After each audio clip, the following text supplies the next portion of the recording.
네, 지금 녹화가 시작됐습니다. 그래서 여러분들이 지금 반응이 너무 좋으시고 그래가지고 제가 채팅창도 좀 확인을 하면서 같이 이렇게 해보겠습니다. 무료특강 때도 이걸 얘기 드렸는가 모르겠네요. 이 아파트를 가지고 제가 임장일기를 여러분한테 써드렸는데 65%에 낙찰됐죠. 이런 건 이제 소액 경매를 제가 시작을 했기 때문에 거의 전세를 맞추면 돈이 안 들어간다라는 입장에서 이런 물건들을 소개시켜드리는 반을 하나 지금 운영을 하고 있습니다. 그래서 이걸 왜 가지고 왔냐? 감을 좀 잡으시라는 거예요. 의정부 필지가 조금 안 좋긴 합니다. 이 급지는 나중에 이제 찾아보시면 여러분 아실 거예요. 그래서 이제 65%의 매각가 왔는데 이 가격은 어떤 가격일까를 한번 생각해 보는 겁니다. 대략적으로 이제 여러분이 이제 용어에 익숙해져야 되는데 용어 하나. 98년이 건축했으니까 이걸 구축이라고 불러요. 5개 동이면 적은 많은 것도 아니고 적은 것도 아닌데 300세대는 넘었으니까 일단 관리비 쪽으로 굉장히 그 거래가 적게 일어나고 관리비가 높은 꼭 사지 말아야 하는 아파트 그 정도는 아니다. 카트라인 통과했다 이 정도 생각하시면 됩니다. 판상형이라고 하는 용어를 꼭 기억해 놓으시고요. 타워형하고 판상형 두 개는 외워 놓으세요. 아파트가 타워형이면 멋있게 생겼습니다. 외관이 보기에. 판상형은 그냥 널찍널찍하게 그냥 성냥갑처럼 생겼습니다.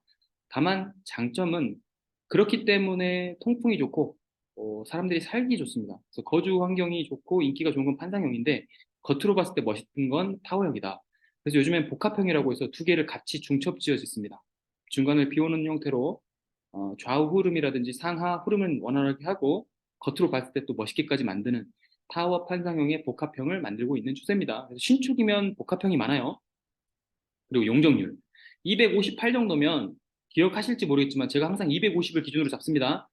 수도권은 250이 그냥 기본이라고 생각을 하시고요. 만약에 수도권 쪽에 있는데 아파트 용적률이 100 정도에 붙어 있거나 200 이하에 있다 이러면 재건축이나 재개발을 한 번 더 해도 수익성이 나온다라고 생각을 하시면 훨씬 좋을 것 같습니다. 여러분이 여기서 그칠 게 아니죠. 공부하시고 난 다음에 재건축 재개발 공부하실 거잖아요. 그리고 수익은 재건축 재개발에서 많이 나는 건 아시나요? 제가 가장 많은 수익을 올린 건 재건축 재개발인데 그거는 뭐 최근에 이제 블로그를 안 해가지고 그런데 너무 바빠가지고 지금 교환 만드느라고 좀 정신이 없어서 그런데 올려드릴 겁니다. 올려드리면 보시고 아 재개발은 이렇게 수익이 나는구나 이렇게 생각하시면 될 것 같습니다. 건폐율은요 20 이하로 내려가면 쾌적하다라는 느낌을 갖습니다. 15에서 18 정도 사이에 있는 것들은 지하로 거의 주차 공간을 내려버리고 건물을 높이 올린 다음에 공원 등 녹지로 조성을 해가지고 뭐 심지어 택배차 못 들어오게 해가지고 난리 난 곳도 있었죠. 그래서 그런 곳이기 때문에 건폐율은 쾌적함과 연관이 있다고 생각을 하십시오. 아시겠죠? 용어가 벌써 정리가 하나 됐네요. 대략적으로 지금 매매는 1억 9천에서 일어난 거래가 있고요. 최근에 좀 뜸하네요. 왜냐, 300세대 이하니까 이 정도 거래 나는 것도 좀 실거 거래가 잘 일어나는 편입니다. 1000세대 있는 거 기준으로 평균 지금 한 4건 정도 거래가 일어납니다. 그러니까 퍼센트로 따지자면 0.4% 정도겠네요. 그죠? 4%면 40건 일어나야 되니까. 그래서 1000세대에 4건 정도라고 하면 300세대로 가지고 오면 더 적어야 될 텐데 그래도 4월 달까지 거래가 일어났으니까 이 근처에는 실거주 수요가 좀 있는 곳입니다. 1억 4천이나 1억 2,500 이렇게 돼 있는데 갱신권을 써서 이 정도니까 대체로 1억 6천 뭐 층수별로 차이는 있겠습니다만 위에 깨끗하게 좀 수리를 해놓으면 이 정도에도 낼 수 있겠네요. 그러면 방금 그분은 1억 6천 정도의 낙찰을 받았으니까 사실 1억 5천이나 1억 6천에 내보면 무피 거래를 할 수 있게 된 거네요. 네, 이런 소액 아파트 거래들이 충분히 경매로 가능하다는 말씀을 드리는 겁니다. 물론 지금 이렇게 누구나 대출을 받으면 3천이나 2천만 들이면 할 수 있는 이런 아파트대에는 입찰자도 많고 경쟁도 높습니다. 지금 저거 65% 낙찰된 거는 조금은 이쪽이 좀 외진 곳에 있어서 그런 것 같아요. 그리고 저 정도 가격에 받았으면 자기 실 투자 금액은 지금 대출 받으면 거의 무피가 될 것 같거든요. KB 시세 기준으로 한 1억 9천에 최근 신거래가 잡혀 있을 거고 여기 대비 70%까지 만약에 대출이 나온다 치면 10씩 계산했을 경우에도 대략 한 1억 3천에서 1억 2천 나오는 거 아닙니까? 그래서 자기가 월세를 준다 해서 월세 4천 받아서 메꿔버리면 이자금 주고 나서도 나머지 수익률이 한 4, 5% 이상 나올 것 같아요. 그래서 굳이 팔 필요가 없는 아파트가 되는 것 같습니다. 여기를 조사할 때 이제 임장 일기는 이런 식으로 하시라고 제가 이제 만들어 드립니다. 이걸 궁금해 하시는 분들이 많아가지고 또 이거 달라고 하시는 자료 욕심 있으신 분들 되게 많잖아요. 그냥 올려드릴 거예요. 블로그에 올려놓기도 할 거고요. 그냥 우리 창에는 그냥 드릴게요. 제가 다 모아놨어요. 궁금해하시는 것도 수익률 환산표, 그다음에 입찰가하고 매매가 쓰면 얼마 정도 수익률을 낼 수 있는가 하는 것들을 계산을 해놨거든요. 해놓은 이유는 일일이 손으로 계산하려면 너무 힘든데 그냥 금액만 넣어놓으면 계산되면 되게 편하잖아요. 그쵸? 네. 그래서 한번 제가 만들어 놨고요. 이건 어떻게 이제 판단을 하시는 거냐면 가운데가 수식을 좀 정리하게 해놨어요. 근데 개인 따라서 이제 이쪽은 여러분이 실거주 들어가기 저기 실제 임장 가기 전에 조사하셔야 되는 것들이고 이쪽은 이제 자기의 감정을 쓰는 겁니다. 주택 구매는요, 여러분 거의 이성으로 하신다고 생각하시지만 여러분 광풍이라는 말이 익숙해졌다시피 코로나 때 그 정도로 오를 줄 다 아무도 몰랐잖아요. 그리고 지금 이렇게 폭락할지 아무도 몰랐고 그래서 감정적인 요소가 많이 작용을 합니다. 지배라는 건 뭐 투자도 마찬가지고. 그래서 최대한 감정을 배제하고 쓴 사실관계 옆에 감정적인 요소를 1, 0, 마이너스 1로 수치화 한번 해보는 겁니다. 이건 제 방법이기 때문에 뭐 여러분이 고쳐서 쓰시면 고쳐도 돼요. 이거를 뭐 10에서 마이너스 10까지 조정을 하셔도 됩니다. 그 정도가 가능하신 분은. 근데 저는 그냥 기면 기고 아니면 아니고 아니면 아무 느낌도 없으면 0이고 이렇게 해서 그냥 총 합계 수치가 내가 임장을 여러 번 가보면 여러 번 다 기록을 하는 거예요. 한 5 정도 이상이면 투자하는 걸로 괜찮지 않을까라고 생각을 해봤어요. 경험상입니다, 이거. 그냥 제 경험상이기 때문에 여러분의 경험을 녹이세요. 아시겠죠? 이를테면 이제 이런 겁니다. 처음에 면허시험장 소음이 생각보다 적다. 이거에 플러스 1을 줬지만 사실 저는 이렇지만 아닌 사람도 있죠. 더 민감하게 느끼시는 분. 이건 마이너스 1이 될 수도 있는 겁니다. 그러니까 자기한테 맞는 걸 찾으시는 방법이에요. 세상에 정해진 일반 논의 기준이 없다고 생각을 하셨으면 참 좋겠습니다.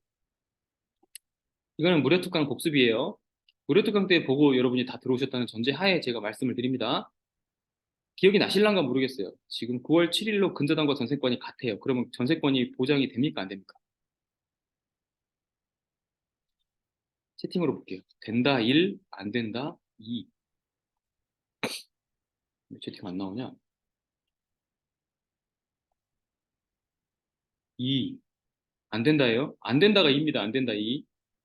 전세권 보장 된다 1, 안 된다 2. 이 무료특강 때 안 들으신 분 있네, 이거.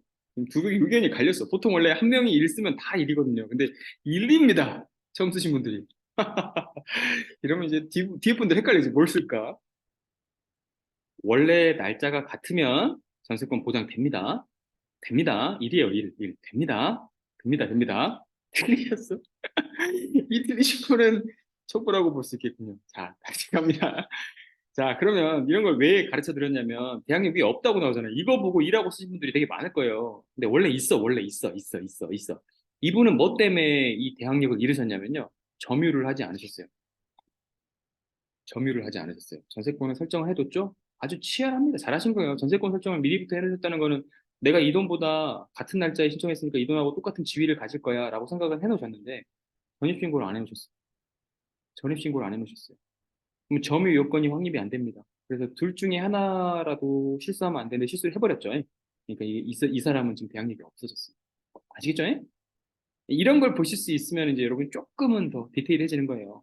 이런 게 다 나와 있고 다 아는 것들은 경쟁력 치열해요. 그래서 제가 오늘 제가 소개시켜드리는 거나 물건으로 좀 분석을 시켜드릴 거는 여러분이 낙찰을 받으실 수 있을 만한 것들은 사실 좀 하자가 있는 것들입니다. 이런 것들. 남들이 한두 번은 놓쳐야 그래도 경쟁력이 그래도 중수 이상 되신 분들은 다 할 수 있습니다만 그래도 초보들은 다 제낄 수 있잖아요. 한 90대 1 이 정도, 45대 1 이런 건 아니잖아요. 한 10대 1 이하로 줄일 수 있을 거라고 생각합니다. 아시겠죠? 이거 하나로. 점심신고 안 돼 있으면 안 들어오는 사람 너무 많거든요. 이따 보여드릴 거예요. 분당 물건 같은 게요. 진짜 안 들어옵니다. 그리고 꼭 제가 3초 권리 분석에서 설명드렸다시피 현황조사서 보시라고. 이게 전입세대 열람 요약해 놓은 거기 때문에 뭐 조사할 수 없어서 해당 사항 없다고 이렇게 나옵니다. 제일 중요한 거는 매각물권 명세서예요. 이거는 직인이 찍혀 있자 그랬잖아요. 이 직인 찍혀 있는 거는요. 직인 찍혀 있는 거는 여기에 나와 있지 않다라는 것을 근거로 해서 나중에 자기가 보증금 돌려받는 소송을 할 수도 있고 이의 제기를 신청을 할 수도 있습니다. 그러니까 도장 찍혀 있는 이 부분에 언급이 없다라고 하면 그 언급이 없는 내용은 무시하고 그냥 들어가셔도 됩니다. 나중에 그게 문제가 됐다. 그러면 들어간 돈은 돌려받을 수가 있으니까요. 그리고 다음에 다시 나올 때는 어떻게 되냐? 표기되어 나옵니다. 이것도 나중에 보여드릴 거예요. 이것도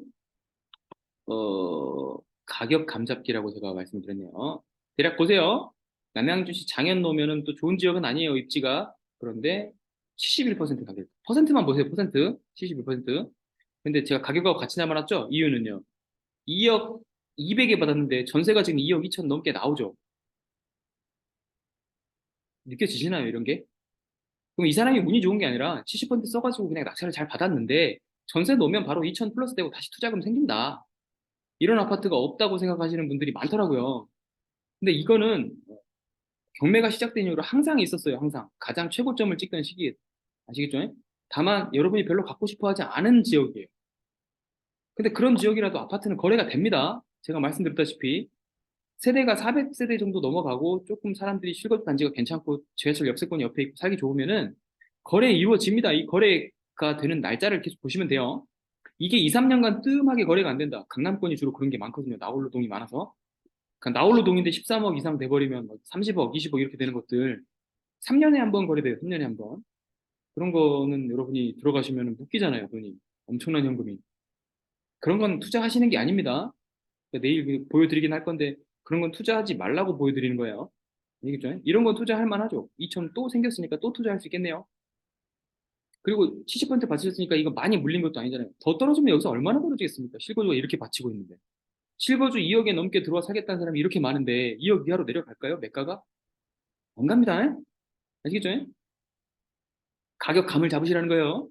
인천입니다. 90% 받았네요. 이거는 입찰이 8명 들어왔잖아요. 2등이 좀 적합한 편이고요. 이거를 이렇게 올렸었다는 거는 사실 보면 관계자이거나 아니면 진짜 이걸 너무 갖고 싶었던 사람일 수 있습니다. 아니면 여기가 지금 매가가 많이 올라가고 있는 상황일 수 있어요. 이것도 잘 못 받았냐? 그건 그렇지도 않은 것 같아요. 90% 받았지만 보세요. 전세하고 비교해 보세요. 한 3천 더 들어간 것 같네요. 매매 실제 거래가 1억 8,700에 되고 있으니까 실제 지금 부동산 돌아가서 조사를 해보면 이거보다 더 높은 호가들이 많이 있을 가능성이 있습니다. 그런데 사실 저는 이게 관계자가 들어가지 않았을까. 그래서 제대로 분석하시고 전세 금액쯤에서 한 1억 5천 쓰신 분들이 들어가셔서 실패하셨어도 이거는 그냥 괜찮다고 생각을 하시라. 여러분은 마음속에 실망하시는 수치를 어느 정도 보실지 모르겠지만 저는 경매 낙찰의 수치 실망 요인은 10%라고 생각하시면 될 것 같습니다. 10번 들어갔는데 한 번 낙찰이 안 된다. 그러면 실망하셔도 됩니다. 자기가 잘못한 거예요. 근데 10번 들어가서 한 번 낙찰을 받으면 자기 수익률을 꾸준히 지켜가는 자기 원칙이 있는 사람이라고 생각하시면 돼요. 아시겠죠? 아파트의 경우 이렇게 말씀드린 거 아파트. 지분이라든지 특수물건이라든지 도로라든지 이런 거는요. 거의 경쟁이 없어요. 거기다 1억 넘게 묶어놓고 싶은 사람 자체가 없으니까. 그래서 이제 되게 용쌤이 그런 걸 공투해가지고 많은 돈이 묶이지 않게 하면서 여러 명이 들어가서 시간을 벌 수 있는 거 이런 거 잘하시는 거죠. 그 아이디어는 국내 원탑입니다. 이거 누가 흉내를 내시는 분들도 있기는 합니다만 참 생각을 잘하셨죠. 생각을 잘하신 것 같아요. 뭐 잘 되시는 분 옆에 있으면 배울 게 좀 있는 것 같아요. 또 하나 볼까요? 가격 99% 받았어요. 잘못 받았다고 생각하십니까? 이 근처에는 뭔가 좀 이상한 기류가 있을 수도 있습니다. 내가 이제 얘기했지만 아까 24명이나 이차를 했으면 관계자일 가능성보다는 여기 좀 핫해지고 있나 이런 생각을 하시면 됩니다. 감정 자체의 가격 자체가 너무 낮지 않았을까라는 생각을 해볼 수가 있어요. 감정가가 6억 500이잖아요. 6억 500. 근데 지금 실거래 되고 있는 지금 7월에 6억 4,500, 5천 뭐 이렇게 거래가 되고 있잖아요. 이쪽은 어떤 호재가 있든 주변에 무슨 상황 변동이 있든 매수가 강해졌든 간에 지금 가격 상승 요인이 있는 겁니다. 그리고 전세도 5억 넘게 거래할 수 있을 만한 여지가 있어요. 깨끗하게만 해놓으면. 그럼 이 가격을 받았을 때 지금 동천이면 수지 쪽, 신분당선이라든지 수인분당선 이용할 수 있는 곳이네요. 그러면 그런 거 이용할 수 있는 것을 갭투 했을 때 1억이 안 들어간다 치면 괜찮죠? 가격감을 잡으시라는 거예요. 가격감을. 여긴 좀 누가 갖고 싶어 하는 지역입니다. 아까 앞에 두 개는 좀 가지기 싫죠? 근데 실거주 수요는 있는 지역이에요.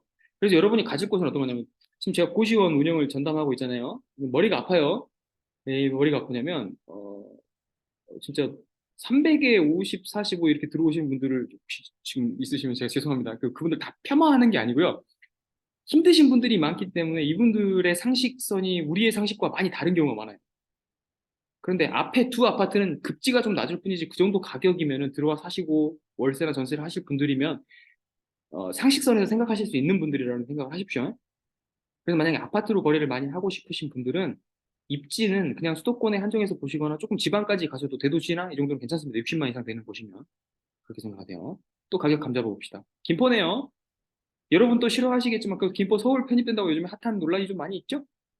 북변이면은 장기동이라고 여러분이 아실지 모르겠습니다. 그 김포의 신도시 들어가기 직전에 있는 곳입니다. 그러니까 마곡하고 좀 가까워요. 너무 구축이야 또. 76% 받았죠? 그러니까 대체로 70에서 80선 정도를 여러분이 낙찰가로 고려해 보시면 어떨까 싶습니다. 10번에서 한 두 번 정도 낙찰받기 위해서. 그리고 비교를 해보는 거예요. 2억 4천에 받았는데 한 1억 5천 전세가 구축이니까 이렇게 될 수밖에 없겠지. 깨끗한 곳은 아닐 테니까. 근데 실거래가가 직거래가 9월에 2억 4천 된 게 있네. 근데 이 사람 이 가격에 받았네요. 지금 이 가격에 왜 받았을까? 지금 매수세가 얼마나 강한지 호가를 가서 확인해 보실 필요가 있습니다. 이해되시죠? 이 가격에 받으면 나쁜 것도 아니고 또 좋은 거라고 보기 어렵습니다. 그러니까 여러분이 낙찰을 받을 때 이런 생각을 하는 거예요. 낙찰 받을까 봐 걱정이 되고, 낙찰 받기 전에는. 받고 나서는 받고 나서 어떻게 할까 고민이 되고. 여기 또 다른 분 안 계시죠? 저랑 통화하신 분 안 계시죠? 저 통화하신 분, 낙찰되면 어떡해요? 낙찰 전에. 낙찰 받고 나서는 낙찰 안 돼서 지금 너무 아쉬워요. 뭐 이런 거. 많습니다. 가격 감을 잡으시라는 거 아시겠나요? 또 감을 잡아볼게요. 화성입니다. 이건 좀 좋아하시는 분들도 있고 호불호가 나뉠 수 있을 것 같아요. 또 80%대죠. 이호수님 어떤 게 있냐? 갱신거래가 한 1억 8천 된 거고 전세는 이쪽 때 빠져나가나 봐요. 근데 2억 6천, 7천의 실거래가 일어났었어요. 지금은 조금 더 올라가고 있다고 생각하시면 되겠죠. 왜 그러냐? 이쪽의 이슈는 2, 3월에 가장 많이 빠진 지역입니다. 3, 40%까지 하락했던 지역이에요. 기억나시나요? 화성 동탄 난리 났을 때. 아마 이 파국을 안 겪어보신 분은 지금 혹시 주택을 보유하고 있지 않은 분일 수도 있어요. 작년 11월부터 3월까지는 거의 주택 많이 갖고 계신 분들이 공포에 공포를 경험했습니다. 저도 공포스러웠으니까요. 그러다 저 큰일 나는 거 아니야? 이런 생각을 했을 정도니까. 그 시기를 버텨내신 분들 축하드리고요. 못 버텨내신 분들은 뭐 다 파셨겠지. 저도 한 두세 개를 팔았으니까요. 그때 이 화성이라는 곳이 되게 핫했습니다. 엄청 많이 팔려버려가지고. 그래서 많이 내려갔죠, 매물 가격이. 그래서 이 가격에는 지금 호가 매수세가 많이 있다라고 생각을 하시면서 그 기업 가서 보시는 겁니다. 또 한 번 더. 광주입니다. 경기도 광주 아니에요. 진짜 광주예요. 경기도 광주는 좀 수도권에 가까우니까. 뭐 광주광역시는 운남지구라고 하면 여기 광산이라든지 뭐 그쪽 옆입니다. 상무지구 있는 근처입니다. 90%에 받아도 1억 5천밖에 안 돼요. 싸네요. 근데 매매가는 한 1억 5천 정도가 지금 이루어지는 게 있고요. 그닥 큰 차이는 없는 것 같은데 왜 경매로 굳이 이걸 받으셨을까요? 아마 전세가도 생각을 해보고 실거주 4명 들어왔잖아요. 그럼 큰 경쟁이 아니니까 이쪽은 아마 관계자일 가능성도 있어 보입니다. 이렇게 생각을 하시라는 거예요. 두 번째, 똑같은 광주인데 이거는 4억 8,900조 88%에 아마 평수는 25평밖에 안 되는데 이건 16명이 들어왔단 말이죠. 그리고 주공 아파트가 아니고 중후했으니까 이거는 민간 아파트죠. 이 정도 가격이에요. 지금 이거는 제가 가격을 잘못 넣어놨습니다. 이거 운남 주공이고요. 이쪽은 그냥 광주에도 이런 아파트가 있다. 바로 인근인데도 불구하고. 그리고 인기가 굉장히 좋다. 그래서 여러분이 가격감을 잡으려면 근처를 계속 이렇게 살펴보시는 게 좋습니다. 또 하나 보실게요. 처인구 마평동의 두부 아파트라는 곳이에요. 알지도 못할 겁니다. 그런데 이제 삼성이 최근에 들어온다고 해가지고 에버랜드 쪽 땅을 거의 삼성이 많이 가지고 있잖아요. 그쪽에 이제 삼성이 여러분이 반도체를 좀 아시는 모르겠는데 D램 말고 CPU와 상관 있는 그 반도체를 생산하는 라인을 이쪽에다 구축하려고 하고 있어요. 투자를 굉장히 많이 하고 있는데 그래서 매수세가 엄청 강합니다. 그런데 실제 가격이 이 정도까지 내려가 버렸죠. 그런데 거래되고 있는 가격이 9월에 보면 2억 4천 거래가 되고 있어요. 그러니까 이 사람은 133%를 썼지만 여기에 이제 입찰 가신 분도 한 분 계세요. 근데 그분은 신건의 거래잖아요. 신건. 유찰 한 번도 안 됐고. 그러니까 신건이니까 사람들이 많이 못 봤을 거라는 시간차 공격을 위해서 그냥 100% 쓰셨어. 1억 6천 정도에. 근데 133을 쓰신 사람이 이런 건 보내드려야죠. 이런 거 이 신건이라고 해서 유찰 한 번 될 때 보통 들어가는데 이 사람은 신건에 들어간 거 아닙니까? 이 가격 차이를 확연하고. 그래도 2천 더 싸게 받으셨네요. 이런 분들은 신건인데도 과감하게 입찰을 할 수 있었다는 건 주변 조사를 좀 많이 보신 거거나 아니면 이 집을 너무 갖고 싶으셨을 수 있어요. 그 다음, 인천입니다. 십정동이에요. 72%. 보통 이 정도 선을 생각하시면 돼요. 인천이나 조금 약간 소외된다고 여러분이 생각하는 지역은 70에서 75. 많게 쓰시고 싶으면 80까지만 허용합니다. 인기 좋은 지역 빼고요. 그럼 이 사람은 잘못 받은 거냐? 3억 2천입니다. 3억 5천에 거래됐죠? 크게 이익을 보지 않는다고 생각을 하면 괜찮은 선택을 한 겁니다. 전세도 2억 3천이고요. 2천에 85 환산하면 수익률도 괜찮은 편입니다. 가격 감잡기. KCC 아파트입니다. 94%지만 5억 천이네요. 3명 들어왔고요. 3명 들어왔다고 하는 거는 이 사람들이 가격 좀 높게 쓴 탓은 있죠. 그런데 실거래가 5억 9천에 됐고, 뭐, 낮게 판다고 해도 한 5억 7, 8천. 낮은 층도 그러니까 여기는 1층이잖아요. 이쪽하고 비교를 해봐야 되겠네요. 4층선. 이만 5억 6천, 5천에 팔 수 있다 치면 한 3, 4천 싸게 산 거네요. 그러면 최근에 인기 지역, 이렇게 실거주로 봐도 무방하고, 수도권이어도 서울에 붙어 있어서 굉장히 괜찮은 지역이라고 생각하는 곳은 이 정도의 낙찰이 된다라고 감을 잡고 가시면 되겠네요. 두 번째는요, 그 근처에 있는 곳입니다. 그런데 99% 마찬가지 똑같이 나열되고 있죠. 이쪽에 매수세가 많이 들어오고 하남 요즘에 핫합니다. 하남은 지금 시세 차익이 굉장히 많이 나는 곳이 있어가지고 아직 좀 떨어지지 않고 있는 지역이 있어요. 그래서 그분의 취소 불량 같은 경우에 줍줍 공급하게 되면은 신혼부부 특약 그 미스났던 것들이 요즘 공가주택 같은 거 나오잖아요. 계약 취소분 같은 경우에 3개가 나오면 엄청난 경쟁률을 기록하죠. 분양가는 한 5억 선, 6억 선인데 지금은 10억 넘게 다 넘어가는 것들이니까. 근데 신축은 아니지만 99%에 받아도 충분히 자기가 갭 투자로 했어도 4억 3천, 3, 7천에 거래가 된다면 한 1억 좀 넘게. 아니면 매매로 했어도 내가 이익을 좀 많이 받구나 싶네요. 이건 좀 많이 올랐나 보네요, 이때. 이렇게 확인을 하시는 겁니다. 가격감은 이렇습니다. 인기 지역일 경우에는 90% 선에서 혹은 100%를 넘기기도 한다. 인기 지역이 아니네. 그냥 내가 투자해볼 만한 소액 규모로 감당이 가능한 지역이다. 그러면 70선에서 80선입니다. 그러니까 기준선을 정하는 게 중요하다는 얘기예요. 이거는 시세마다 달라져요. 올해 2월은 어땠을까요? 오, 왜 이런 서울도 70 밑에서 거래됐습니다. 50거래도 많아요. 유찰 엄청 됐고요. 그러니까 진짜 용기를 내시는 분들은 그렇게 다들 두려움에 떨고 막 미쳐 있을 때예요. 미쳐 있을 때 뭔가 하신 분들, 또 남들이 다 미쳐 있을 때 좀 참으시는 분들이 어떻게 보면 그게 어렵죠. 사람이잖아요. 기계잖아, 기계 그건. 네, 사람이잖아요, 사람. 우리 사람이라 생각해 봅시다. 그러니까 사람이라 생각하면 이런 식의 기준을 잡자 이거예요. 기준을 잡자. 인기 지역은 90 넘어가는 경우가 많네요. 인기 아닌 지역은 70에서 80선이 많네요. 왜 제가 이걸 해드리는지 알겠나요? 네. 지금 뭐 용어 아무것도 설명 안 드렸어요, 맞죠? 이거는 재건축에 관련된 상대원 성경 관심 있으신 분들도 있을 것 같습니다. 저는 사업선에서 탄탄한 지세를 확인했기 때문에 저는 사업선에 입찰 이때 하시면 어떨까요라고 말씀을 드렸어요. 근데 유찰됐죠. 그럼 이게 가격이 떨어진 게 아니에요. 그죠? 오히려 이 가격을 넘겨 거래될 가능성도 있어 보입니다. 아시겠나요? 그래서 저는 그냥 이때 최저가 유찰될 때 이때 받으신 분들이 그냥 단독 낙찰됐으면 어떨까라는 생각을 해본 겁니다.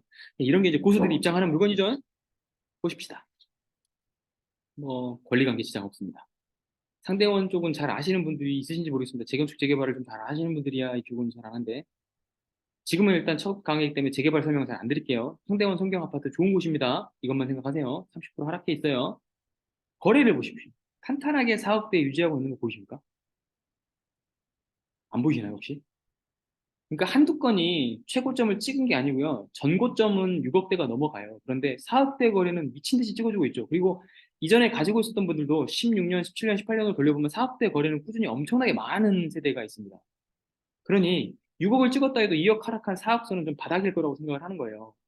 그래서 이때 들어가시면 어떨까라고 생각을 했거든요. 근데 안 들어가셨어, 아무도. 그래서 이 가격 내려왔습니다. 그럼 2억 8천에 낙찰되느냐? 아닙니다. 제 생각에는 여기서 1억 이상 높아질 가능성이 있어요. 여기를 넘길 가능성도 사실은 있어 보여요. 아시겠어요? 네, 그래서 이때 들어갔으면 경쟁이 없었다. 그러니까 이런 물건도 있다는 거죠. 그래서 재건축, 재개발 물건은 의외의 이런 결과가 나오기도 한다는 것도 알아두시면 좋을 것 같습니다. 그러니까 운적인 영향도 상당히 있네요. 전세나 월세 수익률은 낮을 수밖에 없는 거 아시죠? 재건축 물건은 투자해 보신 분들 아실 거예요. 대치동 음마아파트 같은 경우에는 거래가 막 2, 30억에 되더라도 전세나 월세는 정말 택도 없는 거 아시죠? 제가 아까 말씀드렸던 거 기억나세요? 초반에? 복습 한번 해볼까요? 수도권 서울에서 용적률이 어느 정도면 괜찮다라고 제가 말씀드렸나요? 255. 말씀하신 분들이 있어요. 제 입모양을 읽은 거죠? 200 이상. 예, 그렇습니다. 보통 평균이 250이에요. 그러면 한 번 더 할 만한 여지가 있다. 250이 넘어가 버리면 리모델링이라는 여러분이 부리는 걸로 갈 수가 없습니다. 새 아파트 갖고 싶으면. 다시 부수고 짓기에는 250 넘어가 버리면 너무 부담돼요. 300 넘어가고 이러면. 그리고 건폐율 어느 정도 좋다 그랬어요? 20 이하면 쾌적하라고 했던 거 기억나세요? 16이잖아요. 그러면 괜찮잖아요. 그죠? 용적률도 괜찮은데 건폐율도 괜찮으니 여기는 다시 한번 재개발을 한다 해도 괜찮죠. 그러니까 세대가 몇 세대? 2,500세대. 엄청난 거 아닙니까? 여러분이 둔촌주공 보면서 이제 13,000 막 이런 거 생각하니까 되게 작아 보이죠. 2,500이면 큰 거예요. 기준으로 갖고 계십시오, 머릿속에. 역세권인데 수도권 내에서 1,000세대가 넘어가는 아파트면은 커뮤니티 시설도 다 되고 어, 직접 이익도 누릴 수 있어 관리비도 내려가고 사람들이 실거주 요건으로 많이 찾는 곳이면 초등학교, 중학교 들어갈 수밖에 없으니 굉장히 인기 있게 됩니다. 그러니까 여러분이 실패하지 않는 아파트는 어떤 거냐면 1,000세대가 넘는 역세권 아파트를 20평대로 사시면 실패가 없어요. 그건 떨어지지도 않고 오르지도 않습니다. 실거주가 항상 보존하고 있기 때문에. 그러니까 여러분이 지금 저를 만나셨다는 건 사실 엄청나게 현금이 많으신 분들은 아닐 거 아닙니까? 이 강의에 들어오셨다는 건 뭐 30억을 갖고 계신 분들이 들어오진 않으실 거 아니에요. 그죠? 그렇다고 하면 이제 우리 수준에서 이제 할 수 있는 아파트를 고려해 보면 패배하고 싶진 않잖아요. 물론 여러분 실패를 해야 그 실패를 딛고 반드시 큰 성공이 일어납니다. 이거는 모든 성공한 사람들의 공통점이 실패가 있다는 거. 여러분들 뭐 지금 저랑 이제 대화를 할 수 없고 저 혼자 말하니까 그렇지만 각기 각층에 다 실패들이 있을 거예요. 근데 자기가 어떤 분야의 성취를 이룬 걸 잘 생각해 보시면 그 성취가 실패에서 나왔다는 생각 혹시 드시면 그게 동의가 되시면 자기가 지금 제대로 가고 있는 거라고 생각하세요. 그런데 이 강의를 이제 들으러 오신 분들은 적어도 아파트 사는 건 실패는 좀 안 하고 싶잖아요. 경매를 할 때. 그럴 때는 역세권 신축인데 천세대에 가깝게 서울권이나 경기권은 천세대 넘게 짓는 땅이 있을 수가 없잖아요. 좀 드물어요. 강동권에 있는 거 몇 개 빼고 나머지 다 재개발 재건축 들어가니까 거의 드물 겁니다. 근데 천세대 가깝게 돼 있는 아파트들 중에서 20평대 혹은 10평대 후반 이런 거는 실패가 없습니다. 아시겠죠? 그걸 이해해 두시고 가시면 좋을 것 같아요. 공식입니다, 공식. 지금은 이해가 안 되더라도 그냥 외워. 이해 안 되면 외워야지 어떻게 해요. 여러분이 배우자 성격 그냥 외우잖아요. 이해 되시던가요? 잘 안 될걸요. 정말 이해 안 되는 게 바로 가장 가까이 옆에 있는 사람 아닙니까? 그냥 외우십시오. 역세권의 소형 아파트를 용적률 200 이하고 건폐율 20 이하면 좋다. 거기를 좀 오래돼도 괜찮아요. 음, 불패한다, 불패. 구축이면은 재개발, 재건축이 들어갈 거고, 신축이면은 신축 나름의 가치가 희소성을 갖습니다. 신축은 어느 정도 희소성을 보냐? 아파트 프로토타입 중에 2010년대 후반, 아니 2010년대 이후에만 지어졌으면 지하주차장하고 자기 집이 연결됩니다. 이 아파트는 다른 식의 개선이 여러 가지 일어날 수 있지만 소프트웨어적 개선이고요. 하드웨어적 개선은 2010년대 후반 프로토타입이면 괜찮아요. 그러니까 지금으로부터 14년 전 정도까지 그거는 신축급으로 보셔도 됩니다. 좀 헷갈리잖아요. 15년이면 재건축이 될 법한데 그게 신축이라고?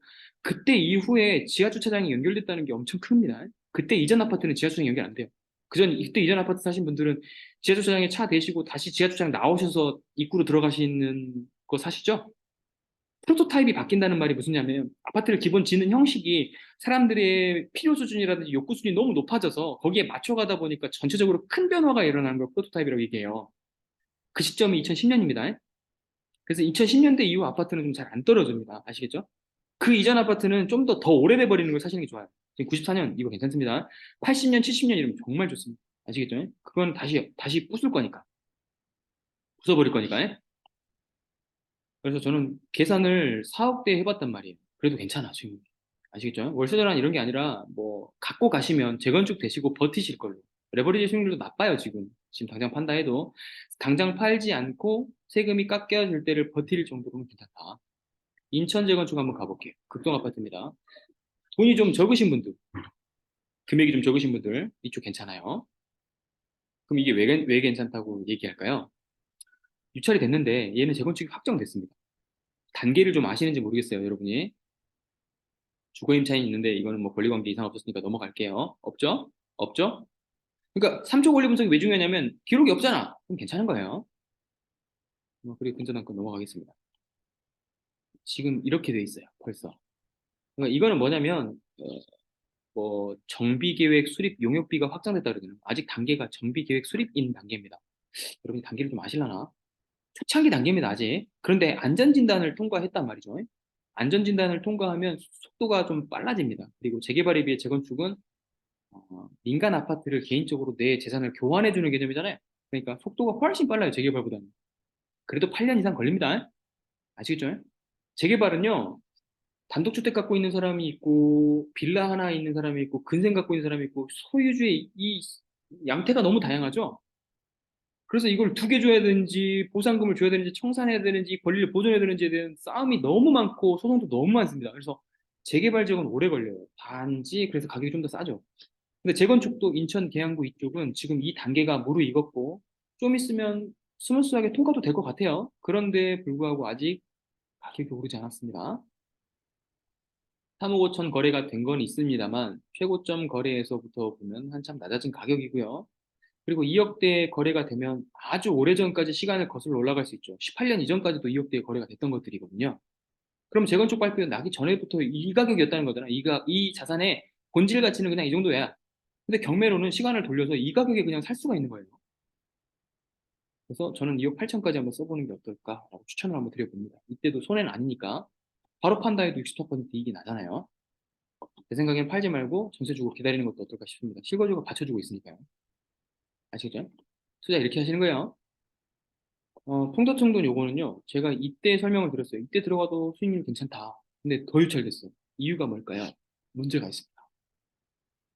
1강부터 여러분한테 진짜 어려운 걸 드리고 싶지 않은데, 이건 좀 어렵습니다. 긴장하세요.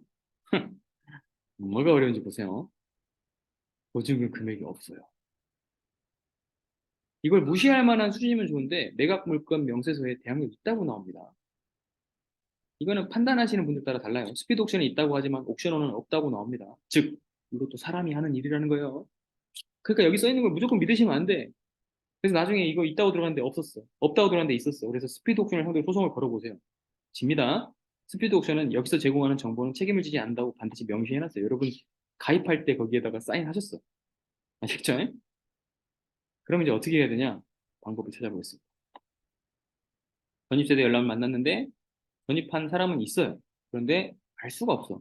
그래서 수강생분이 저한테 물려있어요. 저 너무 절실해요. 여기 들어가 너무 살고 싶어요. 이 집을 너무 좋아해. 그래서 후순위 대출이 있었던 멜컴 저축은행에 들어가는 상태인데 거기도 알려주질 않는데요.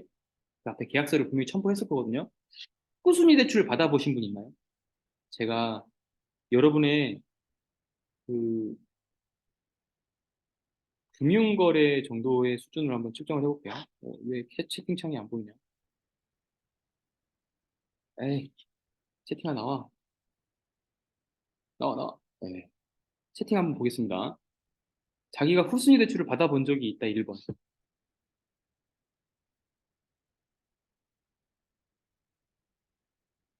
없어요? 아무도 없네. 그럼 후순위 대출 자체를 모르겠군요. 설명드릴게요. 후순위는 뭐냐면요. 앞에 전세금이 있거나 선순위에 1금융권에서 대출을 받았을 때 나머지 실거래가의 차액에 비춰서 돈을 빌려주는 곳을 이게 보통 2금융권입니다. 웰컴 2금융권을 아시죠? 혹시 1금융, 2금융도 모르시는 건 아니죠? 이 정도는 아시죠? 새마을금고급이 그냥 2금융이라고 생각하시면 돼요. 3금융이라고 생각하면 사채 생각하시면 되고요. 러시안 캐시 이런 거예요. 2금융권은요. 2금융권은 앞에 선순위가 있거나 전세가 있을 때 나머지 실거래와 차액에 대해서 이자를 좀 더 높게 받고 해줍니다. 근데 이분이 이제 거래를 갔다 오신 거예요. 사진 봤더니 이게 있죠. 사는 사람이 분명히 있는 거잖아요. 이 정도면. 벨과 노크를 일체 마시고. 참 이거 설명 들었었던 이건 무료 특강도 설명 들었나요, 제가? 벨은 누르는 거고 노크는 하는 거라고 설명 들었나요, 혹시? 예. 그런데 찾아보면 여러분이 전세금 찾는 방법 제가 알려드릴 때 그때 얘기를 했을 겁니다. 2년 전까지 거슬러 올라가 보라고. 제가 이렇게 하고 끝나버렸네, 그냥. 이거는 소개 드리려고 그랬네요. 유찰돼 가지고 소개를 드린 거고 2년 전까지 거슬러 올라갔던 거를 보면은 지금 여기는 안 나와 있지만 제가 무료특강 때 말씀을 드렸던 것 같은데 한 2.56억 대에 거래됐던 거 기억나세요? 전세가 얘가 들어온 시점이 지금 보면 여기 있네. 여기 있네. 이 거래 금액이면 2017년에 갱신했을 가능성이 있죠. 17년엔 거래 내역이 8층이 없으니까. 들어오고 난 다음에 거래를 하지 않았을 거 아니에요. 그럼 갱신이라고 생각하면 이때 거래가 일어난 걸 거예요. 그죠? 그럼 8층에 2억 5천이나 2억 6천을 잡아놓는 겁니다. 맞아요? 그럼 여기다가 입찰가를 플러스 해보면 되겠죠. 그럼 사실상 4억 4천일 때 2억 5천 정도 플러스하면 6억 한 9천쯤 되지 않습니까? 그럼 실거래가 6억 9천 이상이라면 이때 들어가는 것도 괜찮았잖아요. 그죠? 근데 실거래가 지금 어떻게 되고 있는지를 보시냐면 6억 7천5백이나 6억 9천에 되고 있는 게 있네요. 그럼 그때 들어갔어도 낮은, 낮게 산 건 아니지만, 높게 산 것도 아닙니다. 그죠? 그런데 이제는 어느 정도까지 낮아져 있는 상태냐면 3억 천까지 낮아져 있는 상태죠. 그럼 여기다 2억 5천 정도 플러스하면 된단 말이에요. 그딱 부대 비용하면 2억 6천에 2억 7천. 그러면 한 5억 8천쯤 되지 않습니까? 그죠? 그런데도 유찰됐죠. 그죠? 왜 유찰이 됐을까요? 무서워. 이거에 대한 확신이 없으니까요. 이해되세요? 그러니까 쟤는 이런 물건을 오히려 여러분이 지금 고르시면 어떨까 싶어요. 지금 이거 받으셨으면 2억 5천 플러스한 금액에서 5억 6천쯤에 지금 바로 팔아도 한 5, 6천 남지 않습니까? 그죠? 못 믿겠어? 이 도전 같아요. 잡아. 왜 도전이 아니냐면요. 웰컴 저축은행에서 근저당을 잡은 거는 이 사람이 전입신고를 한 다음이잖아요. 그럼 은행이 바보가 아니죠. 그리고 1금융권이 아니죠. 그럼 얘는 2순위 은행에 저당을 잡혀주는 2금융권이라고 봐야 돼요. 그럼 2금융권은 어떤 식으로 대출을 해주는지를 보통 경험상 알고 있으면 좀 도움이 되겠네요. 그럼 제 경험을 나눠드릴게요. 1금융권은 아무것도 잡힌 게 없기 때문에 보통 무주택자면 70%, 생애 최초면 80%까지 대출해줍니다. KB 시세에. 웰컴저축은행은 KB 시세로 보지 않고요. KB 시세로 보지 않고 KB 시세 한 3개월치 평균을 보거나 자기들끼리 자책으로 갖고 있는 실거래가를 봅니다. 보통 네이버 호가 정도에서도 얘들은 대출을 해주는 편이에요. 대출을 많이 해줘야 되니까. 그런데 앞서서 어떤 식의 대출이 있거나 전세권이 있을 거 아닙니까? 그러면 얘가 대출받는 시점에 전세가 들어있던 시점을 고려를 해보면 한 2억 5천 6천 들어있다 쳐요. 그러면 시세 실거래가에서 2억 5천 6천을 빼고 나머지 금액에서 계산을 하겠죠. 그런데 얘가 청구한 금액이 3억 4천이란 말이죠. 이거는 채권 최고액이라 그래서 이자 못 받을 걸 감안해서 1, 20% 플러스를 하기 때문에 실제 얘가 청구한 금액은 2억 9천이니까 대략 한 5천 정도 더 청구되어 있는 걸 보면 돼요. 그러면 2억 9천 정도 대출을 해준다라고 봤을 때 앞에 2억 5천이나 2억 6천 정도의 전세가 끼어 있다라고 보는 거는 좀 합리적이지 않습니까? 가능해요? 여기까지 오세요? 그 이상이 껴있을 가능성이 매우 낮잖아요. 이해되시나요? 이거? 후순위에서 대출을 해주려고 하는데 앞에 전세금이 어느 정도 껴있을 때 이 금액을 줄 수 있을까요?를 역으로 역산해 보시면 은행이 이 정도 금액을 주려면 앞에 이 정도 금액이 있겠다라는 유추를 해볼 수 있잖아요. 이때 시세 거래 가격으로 인해서. 맞죠?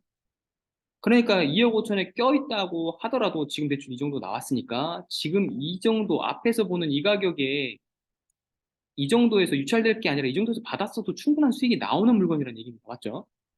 그런데 유찰로 넘겨버렸어요. 사람들 무섭거든요. 확실치 않으니까. 제가 볼 때 사람들은요, 폭락이 무섭거나 폭등이 무서운 게 아닙니다. 불확실한 게 무서운 겁니다. 불확실한 게.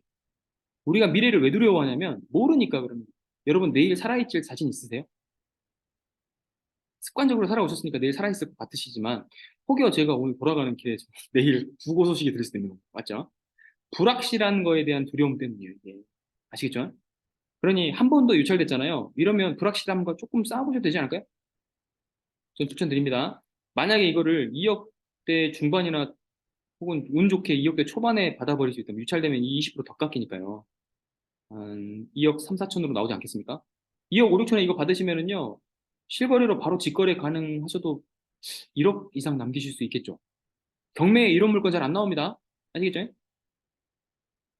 그러나 이 이후에 낙찰 받고 나서 뭐 문제가 생기면 제가 해결하는 데 도움을 드리지만 뭐 여기에 복병이 끼어 있을 수도 있다 이런 거는 뭐 그거는 제가 책임질 수 있는 상황은 아니에요. 여러분이 용기를 내셔야 되는 거예요. 아시겠죠?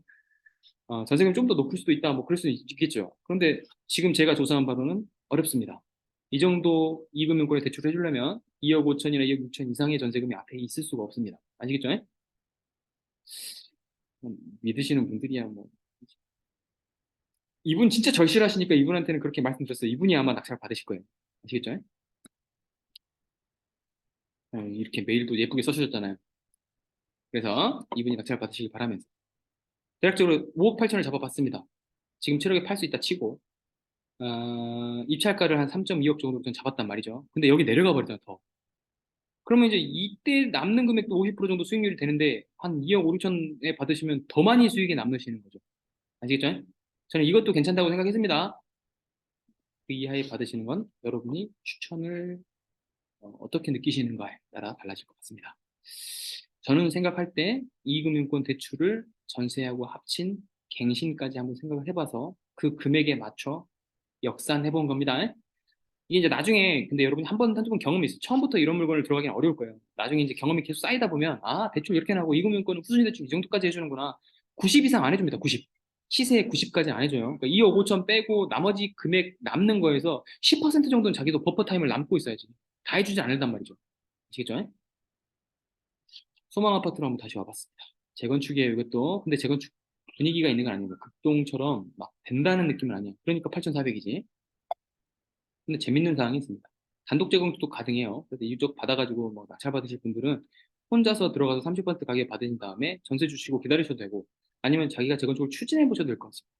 지금 저희 회사에서 이제 해보려고 하는 게 야, 우리가 추진을 아직 안 해보지 않았냐? 그래가지고 제가 좀 추진을 해보려고 하거든요. 하나 사가지고 주소지도 옮기고 해야 되는 게 있지만 뭐 이렇게 하나 해보면 재밌지 않습니까? 이렇게 이게 토지 개발하는 느낌으로다가 근데 이제 아직 저는 커스터머 서비스가 좀 약해가지고 집집마다 돌아다니면서 동의서 주세요 막 이런 거를 할 수 있을까요? 스마트하게 신탁에 넘기고 그렇게 한번 해볼까 생각도 하고 있습니다. 회사에서 신탁회사를 설립할까도 생각을 하고 있는 것 같고요. 여러 가지가 참 잘 되고 있는 것 같습니다. 아무튼 기대해 주세요. 한 3년 안에 뭔가 큰 일이 일어날 것 같아요, 여기가. 그 다음, 대지권 현황 관리해 봅시다. 안음전이라는 사람인데 또 보증 금액이 없죠. 근데 아까랑 좀 느낌이 다르죠. 약간 무섭잖아. 약간은 2억이 넘어가니까 우와 덜덜덜덜. 이거는 해봤자 뭐 전세금 7, 8천 되겠어? 뭐 이런 느낌 아니에요? 네, 만만하지. 시작을 이런 거부터 해보시는 거예요. 제 생각에는 위에 거를 하실 수 있는 느낌을 가지시려면 이런 거부터 한번 해보시면 어떨까 싶은 거예요. 그런데 해결하는 방법 알려드릴게요. 이름을 잘 기억해 두세요. 이름. 그리고 일단 의심부터 하세요. 전입이 94년이죠. 여러분 만약에 전세를 줬다 칩시다. 94년부터 똑같은 가격에 2024년까지 약 30년 동안 전세를 주시는 사람이 있을 거예요. 근데 없다고 생각하셔야 돼. 기본적으로. 이 정도 판단이 안 되시면 사실 경매 지금 그냥 강의 끄세요. 그냥 나가시면 됩니다. 이건 하시면 안 돼. 여러분이 집을 한번 사보세요. 2년마다 월세를 못 올리고 전세를 못 올리면 얼마나 마음이 미어지는지. 아니, 이 미어지는 마음이 없으시면 아직 경험이 없으신 거야. 정말 미어 터져요. 죽어요, 죽어. 대출금이 내가 받고 있는 월세를 넘어가는 시점이 얼마나 가슴이 아픈지 아세요?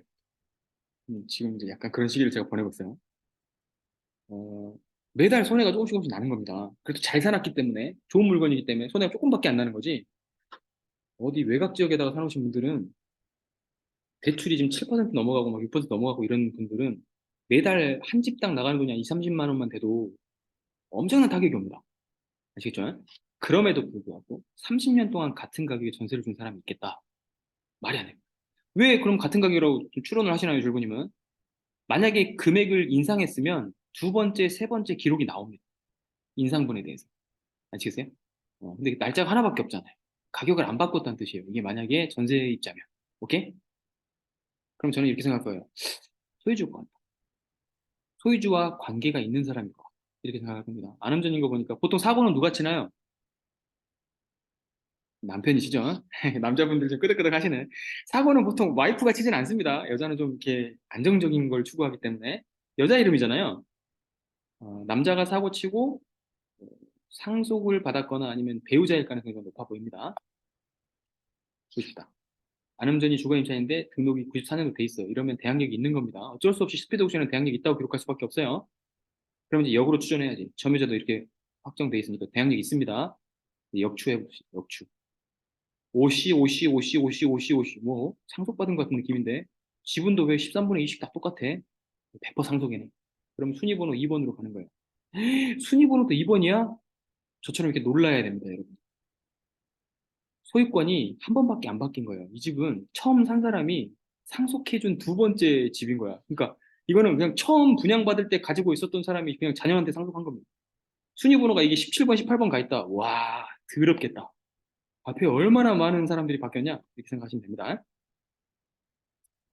2번으로 와봤어. 와봤더니 어떤 일이 생기냐? 안음전이 여기 딱 있는 거야. 근데 13분의 2, 2, 2, 2, 2인데 얘는 3이네. 배우자인가? 배우자 좀 더 많이 받는 거 아시나요? 네. 민법을 뭐 정확히 공부 안 하셔도 좀 더 많이 받습니다. 그럼 이 3이 어디로 가버렸길래 안음전 공유 지분이 사라진 걸까? 궁금하잖아요. 추적해봅니다. 오병철 지분 압류됐다고 막 얘기 나와. 세금 안 냈대. 엄마, 오빠가 이렇게 됐대. 그랬더니 얘가 가장 믿고 있는, 이분이 가장 믿고 있는 딸한테 증여를 해요. 야, 네가 가지고 있어라. 이게 나라도 뺏기는 거 아니냐? 나 살기라도 해야지. 저 지금 다 드라마 쓰고 있는 겁니다. 사실 아니에요. 여러분, 이게 드라마 구성을 하기, 기억이 편리하게 제가 드라마로 구성을 해드리는 거지. 이게 지금, 이게 사실이라는 얘기가 아니에요. 아시겠죠? 이 불륜 드라마로 하면 원래 제일 좋은데, 이거는 불륜으로 하기엔 너무 상속이니까, 약간 그런 느낌으로. 오빠가 이렇게 뭔가 사고를 쳤나 봐. 세금을 안 냈대. 그래. 큰 딸아, 안 돼. 와봐. 지금 내가 믿는 거 너밖에 없지 않니? 괜찮잖아요? 그럼 안음전이라는 사람하고 오순옥이라는 사람이 기억이 잘 됩니다. 그러면 오순옥 지분이 13분의 3을 받았으니까 13분의 5가 되지 않을까요? 많이 늘어났겠네요. 그죠? 전세 8천에 들어오네요. 실거주 탄탄해. 옛날에 9천까지 갔고, 아주 오래전에도 전세는 6천 이상 다 받았을 수 있어요. 그럼 지금 8천에 받는다고 해도 이건 못 피해야. 게다가 재건축 가능성도 있어 보여. 그죠? 괜찮네요. 드라마에 빠지면 안 돼요. 지금 드라마가 경매에 빠져야지. 드라마에 빠지지 마. 제가 드라마를 좀 잘 만들긴 합니다만, 그 드라마 너무 좋아하지 마세요. 제가 이야기식으로 스토리 구성하는 걸 되게 좋아합니다. 수업 때. 왜냐면 그게 반응이 좋더라고. 여러분, 그럼 나중에 이야기만 기억나요. 이야기는 경매의 사실적 관계를 확인할 때 써먹는 방편으로 쓰세요. 제가 왜 드라마를 만들고 불륜을 많이 구성을 하냐면, 나중에 여러분이 등기부를 지금 잘 못 볼 겁니다. 저는 등기부 보는 강의를 나중에 따로 만들 생각이에요. 이거는 그냥 안 팔려도 팔리지 않는다고 해도 안 팔리면 되게 싫어하더라고. 팔리는 걸 얘기하라고 막 사람들 얘기해가지고. 그러니까 여러분 지식 쌓고 진짜 실력이 좋아지는 거랑 팔리는 거랑은 상당히 다릅니다. 여러분이 팔리는 거에 흥미 있어 지금 들어오신 건데 실제 가져야 되는 기술은 등기부를 정확하게 볼 수 있는 능력이에요. 아시겠죠?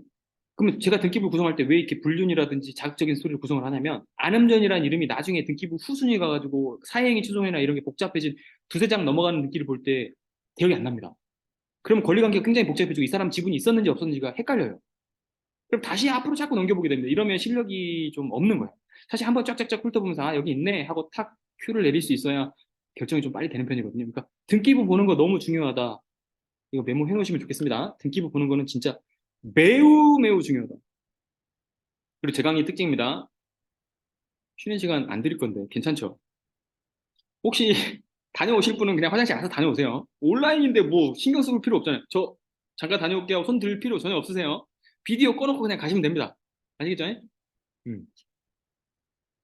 그래서 제가 준비한 게 좀 너무 뒤에가 많아서 이거 중간에 끊고 가면은 흐름이 저도 끊기고 여러분도 끊깁니다. 아시겠죠?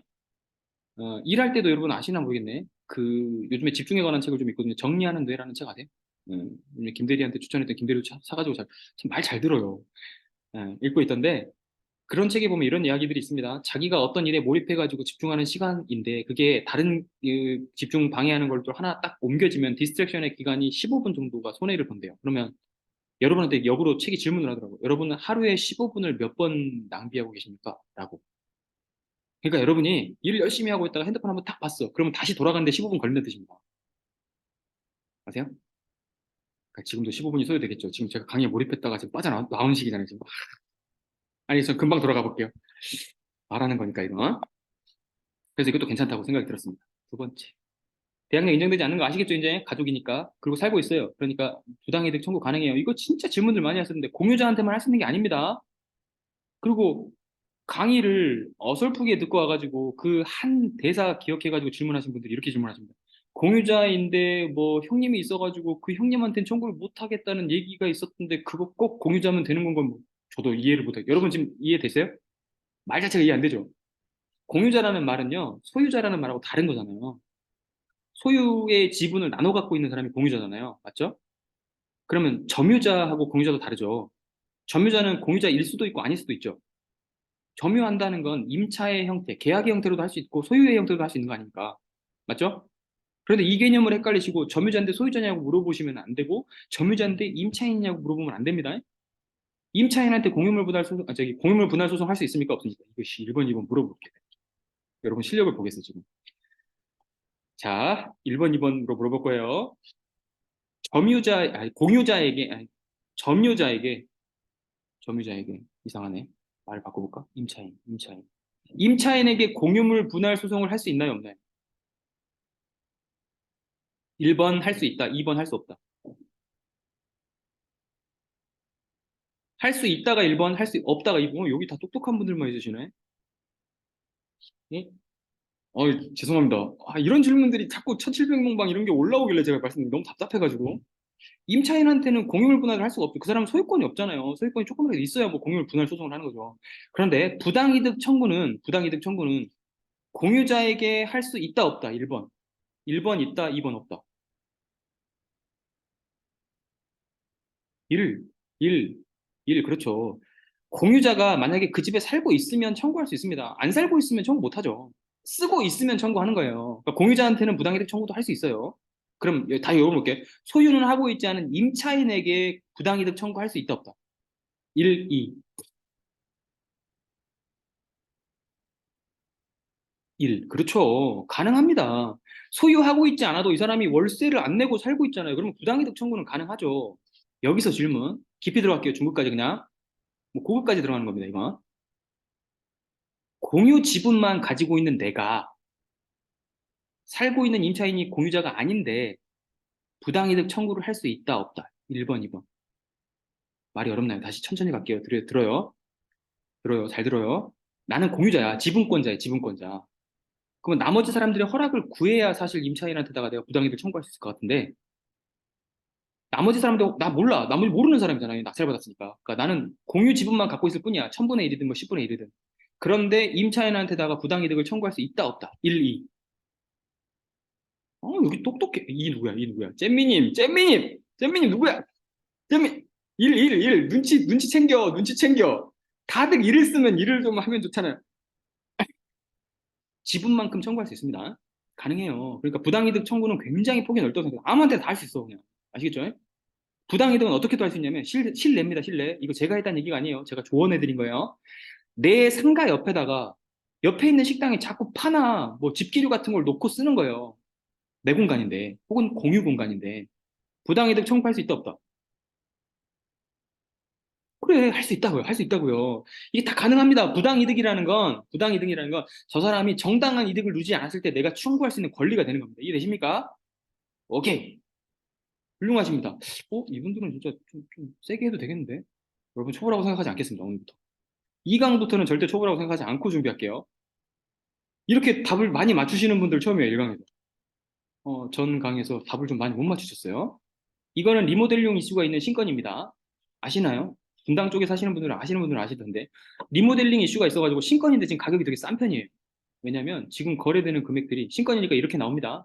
다들 이렇게 나오는 건 아니에요. 다들. 등기부 분석해보면 이거 등기부가 더러워서 그래요. 감정평가 나왔고요. 공유 지분 있는데 두 개가 한꺼번에 나온 겁니다. 부부 공동 명의로 보통 아파트 갖고, 지금 갖고 계신 아파트 부부 공동 명의로 갖고 계시죠? 없어요? 아니에요? 그러면 이해가 잘 안 되시겠군요. 그러면 추측을 해볼게요. 그러면 아파트를 샀다 쳐. 샀다 쳐. 그 배우자의 명의로 할 거예요? 자기의 명의로 할 거예요? 아니면 공동 명의로 할 거예요? 봐봐, 공동이라고 얘기하자면 다들 그렇다니까 지금.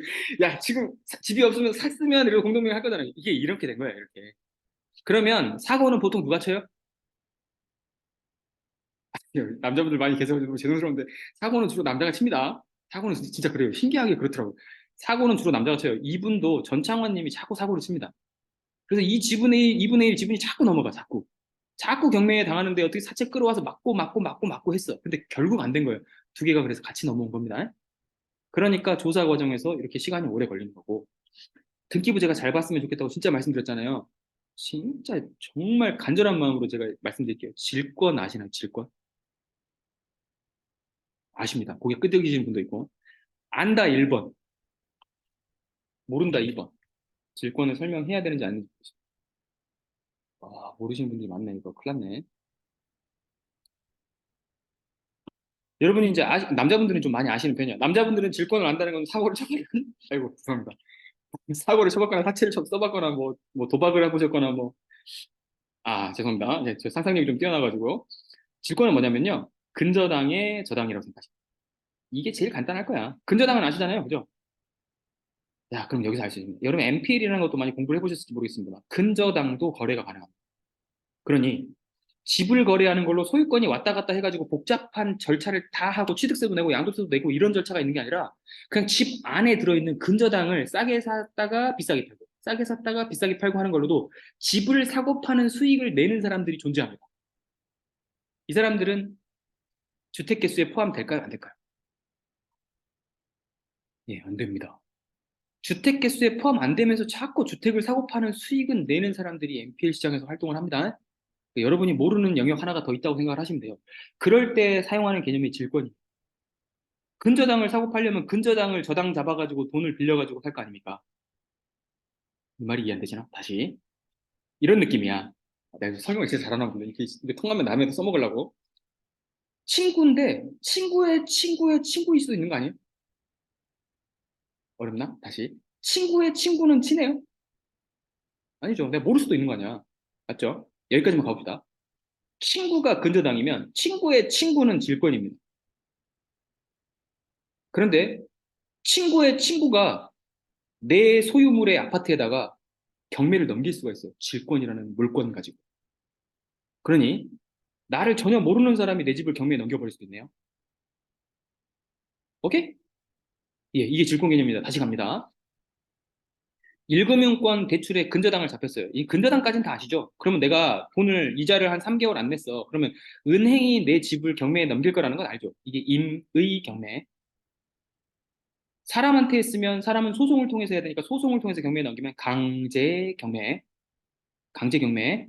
내가 지분만 가지고 있었어. 그러면 공유물 분할 소송을 해가지고 야, 우리 지분 갖고 있던 거 그냥 다 넘겨버리고 현금 청산하자. 진짜 지겹다, 지겨워. 형식적 경매. 왜 형식적 경매냐면 채권 채무 관계가 없는 경매잖아요. 그러니까 형식만 경매를 취하는 거야. 이해되세요? 처음에 나 형식 경매 어떻게 이해했는지 알아요? 얼마나 바보야. 형식 경매는 경매의 형식을 취하되 그냥 니들끼리 짬짬이 해가지고 가져가는 거야. 이렇게 생각했다고. 혹시나 그렇게 생각하시는 분들 있으면 띠띠띠띠.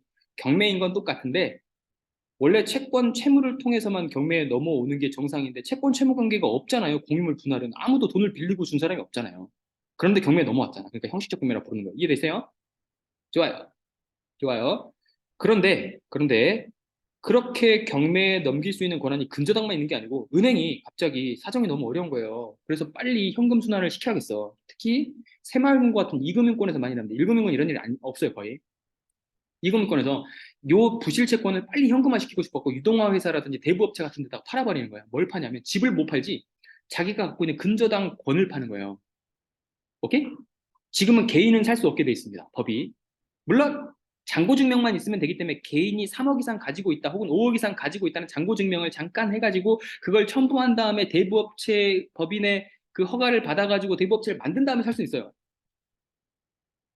정말 꿀팁 아닙니까? 여러분이 대부업체를 할 수 있다는 뜻입니다. 이 과정에서 이제 여러분이 많이 익숙하신 그 김건희 여사의 그 어머니를 생각하실 수 있습니다. 잔고증명을 허위로 해가지고 대출 엄청 받으신 분 기억나시나요? 그게 질권 대출입니다. 오, 이게 이슈 된 걸로 이야기하니까 또 쉽네. 지배 가치에다가 근저당을 해주는 게 아니고 내가 돈이 많이 있으니 근저당에다가 대출을 해주라. 그래서 근저당을 가지고 근저당권을 가지고 대출받았으니까 그 근저당을 저당으로 잡은 사람들은 질권을 설정하는 거죠. 이해되시나요? 그런데 여기 너무 저 신나가지고 잘 이해하십니까? 질권도 저당을 잡을 수 있을까요?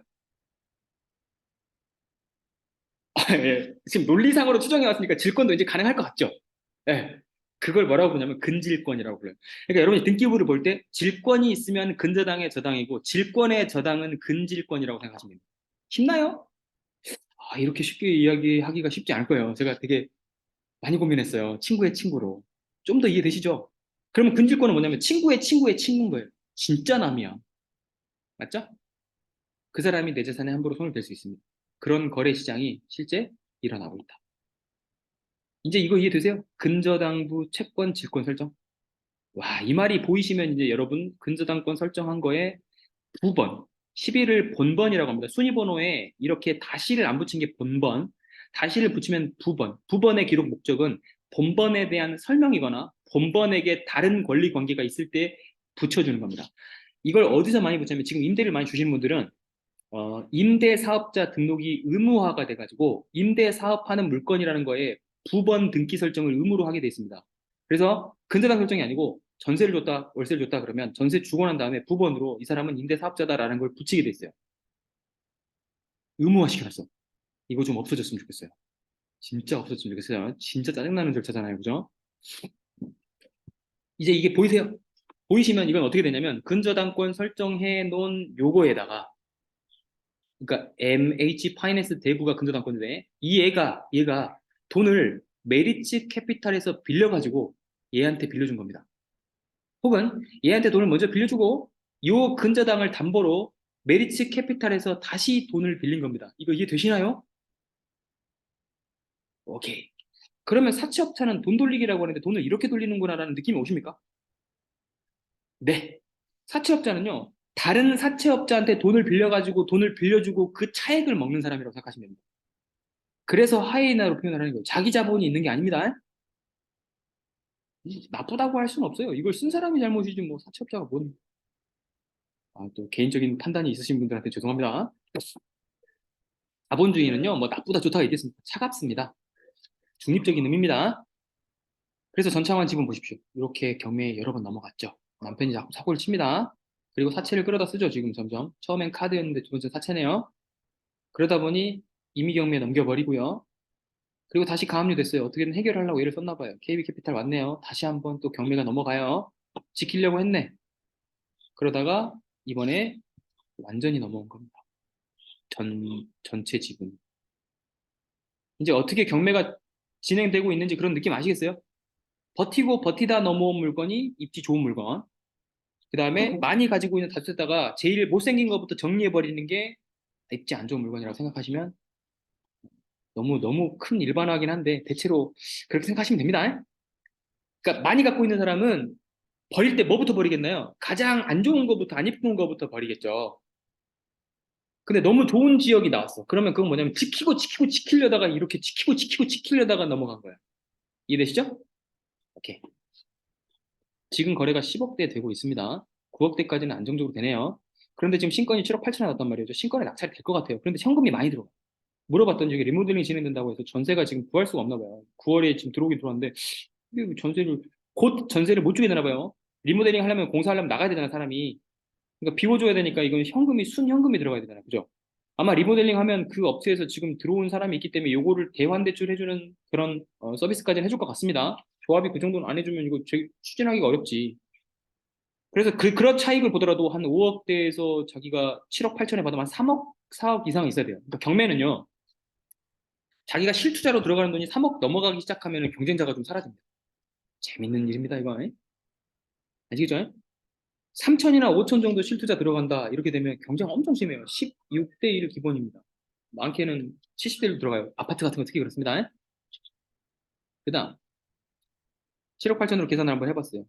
레버리지 수익률을 보면 대출 받아 들어간다 쳤을 때 70%. 그냥 닭이 순 현금 들어갖고 가면 한 73% 수익이 나오네요. 요 수익률표는 드릴 겁니다. 요거 자꾸, 이거는 표기하기 얼마 좋게 했는지 아세요? 노란색에만 넣으면 돼요. 그리고 자기가 법인 투자하실 경우에 노란색을 다 붙이신 다음에 복사 붙여넣기를 여기다 하시면 됩니다. 그럼 알아서 계산되게 되고요. 그리고 취득월세는 보통 1% 계산해놨고 법인은 중과되니까 12% 계산해놨습니다. 부대 비용은 보통 낙찰가에서 제가 한 1% 정도 계산을 해놓은 것 같은데 이거는 자기가 해당하는 대로 옮기면 됩니다. 대출은 70% 계산을 해놨고 이제는 5% 계산을 해놨어요. 여기다가 수식을 갖다가 여러분이 6이면 6으로 높이시고 70이 80 되면 80으로 높이시고 50밖에 안 되면 50으로 낮추시면 됩니다. 알아서 쓰시라는 거예요, 이거. 드릴 거라고. 알겠죠? 처음에 무료특강 했을 때 이거 드린다고 했더니 막 후기가 엄청나게 올라오시는군요. 별로 중요한 거 아닙니다. 여러분 언제든지 시간만 내면 만들 수 있어요. 이 아이디어만 가져가시라는 거예요. 아시겠죠? 그리고 메모는 꼭 비고란을 왜 비고란냐면 제가 신권 시간차라고 써놨지만 사실 여기에 전세금이 끼어 있는 경우가 많아요. 아시겠죠? 그럴 때는 전세 메모도 해놓으세요. 그러면 이 낙찰가가 실제 낙찰가가 아니라 이거 빼고 넣어야 돼. 그것도 기록을 해놓으시라는 용도라는 겁니다. 이해되시죠? 제가 이거 많이 해보고 나서 이제 시행착오 겪고 말씀드리는 거 아니겠습니까? 여러분이 만약에 여기다 계산을 7억 8천 해놓고 가서 진짜 7억 8천 써버렸는데 전세가 들어있었어. 그럼 더 위험해집니다. 그 금액은 빼고 여기다 쓰시는 것도 좋아요. 아시겠죠? 재건축을 아실란가 몰라가지고 제가 재건축 설명을 좀 드리려고 가지고 왔습니다. 자, 재건축하고 재개발 설명을 드릴 건데 재건축 재개발에 대해 내가 조금은 알고 있다 1번, 전혀 모른다 2번.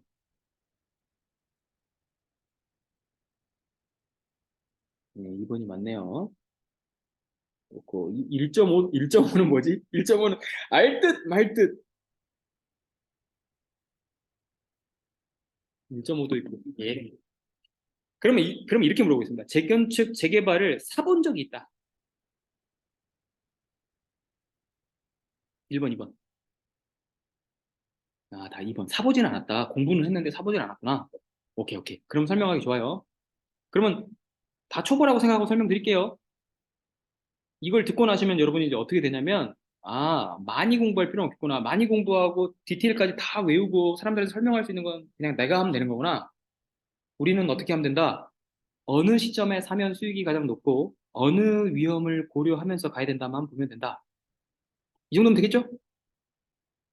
이 짧은 시간 내에 해드릴 수 있는 건 그 정도입니다. 아시겠죠? 오케이, 해드리겠습니다. 잘 보세요. 옆에가 재개발이고 옆에가 재건축입니다. 그러니까 좌측이 재개발, 여기가 재건축. 용어 거의 비슷하죠? 하나만 다르다는 게 느껴졌으면 좋겠네. 하나만 달라요, 하나만. 뭐가 다른가요?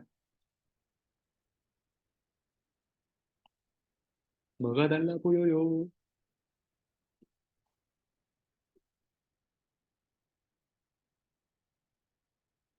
주관식입니다. 객관식 없어요. 뭐가 달라 보여요? 안 보여?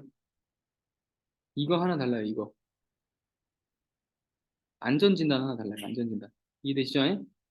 물론 차이점이 많습니다. 그런데 허가상의 차이점이라고 하는 건 크게 없고 재건축이라고 하는 건 아파트가 다 똑같이 존재하고 있잖아요. 맞죠? 부지가 하나로 통일돼 있고 필지도 하나잖아요. 그러니까 이해관계인이 많지 않을 수 있잖아요. 그러니 이게 진짜 재건축 지어야 되고 안전에 위험이 있냐를 정부에서 진단하기 위해서 안전진단을 합니다. 이거를 문재인 때는 2차로 늘렸어요. 그래서 녹물 나오는데도 안전진단이 통과가 안 돼. 지금은 다시 통과되기 시작합니다. 재건축은 안전진단이 있다. 별표. 여기가 넘어가면 그 이후 절차가 굉장히 빨라집니다. 아시겠죠? 재개발은요. 그 이후 절차도 엄청 느립니다. 여기도 느리고 중간에 한 번씩 꼭 무너지거나 막힐 수 있습니다. 뉴타운 28개 중에 추진되는 거 3개밖에 아니었던 거 기억나시죠? 그리고 10년이 지나서야 지금 추진되고 있습니다. 이해되세요? 정책적으로 밀어붙여도 엄청난 어드밴티지를 주지 않으면 재개발은 기본적인 것만 알고 있으면 이거를 이런 인가나 허가 과정들을 한꺼번에 줄여주는 것들에 대해서 이름을 붙인다는 걸 아십니다. 이를테면 신통기획이라든지 공공주택 역세권 사업이라든지 이런 거 있죠. 근데 기본 틀은 똑같아. 근데 이 절차를 최소화시켜줄게. 혹은 니들이 조합 설립하지 말고 우리가 그냥 공공기관에서 알아서 해줄 테니까 시공사 선정에 착공하는 것까지 다 알아서 해줄 테니까 너희들은 동의서만 제출해. 이렇게 하는 데도 있는 거예요. 그런 사업이 이제 저기 이번에 하나 들어갔던 쌍문역 동측편 개발되는 공공주택 3080 사업 이런 겁니다. 이름이 중요한 게 아니에요. 이름은 다 갖다 붙일 수 있는데 재개발의 기본은 이런 과정을 거친다는 겁니다. 기억나십니까? 계획 수립하는 단계에서는 어떤 거냐면 포인트, 혹시 메모하실 수 있는 분 메모하시면 좋겠어요. 여기선 조합이 있을까요? 없을까요? 제가 질문하는 건 되게 중요하니까 질문을 드린 겁니다. 있다. 없습니다. 이때 조합이 없어요. 계획 수립할 때는 조합이 없어. 오케이? 조합은요, 그냥 이걸 뭐라고 할까? 준비위원회 정도로 기억하시면 좋겠습니다. 조합이라고 부르는 건 언제부터 생기냐면, 조합 설립 인가 때부터 생깁니다. 이때. 인가 신청을 받아서, 이전에 위원회처럼 사람들의 동의서를 걷어오던 사람들이 이때 인가 신청을 해요. 그게 두 부류가 있거나 세 부류가 있으면 선거를 하기도 합니다. 왜냐하면 수익이 많이 나는 걸 알기 때문에 거주자 제한도 있고 해서 거기 사는 분들이 파가 나뉠 수 있잖아요. 누구한테서 걷었고 누구한테서 걷었고. 이거 어떤 느낌인지 아시겠죠?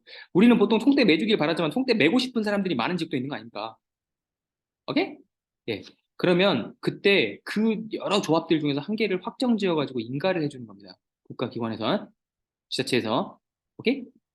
그러니까 이쪽에서 돈이 많이 올라가겠죠. 그러니까 여러분은 기억하실 거, 끝으로. 여러분 수익 목적으로 이 수업을 듣는 거잖아요. 조합 설립 인가 때 별표 쳐놓으세요. 이때 1억쯤 올라요.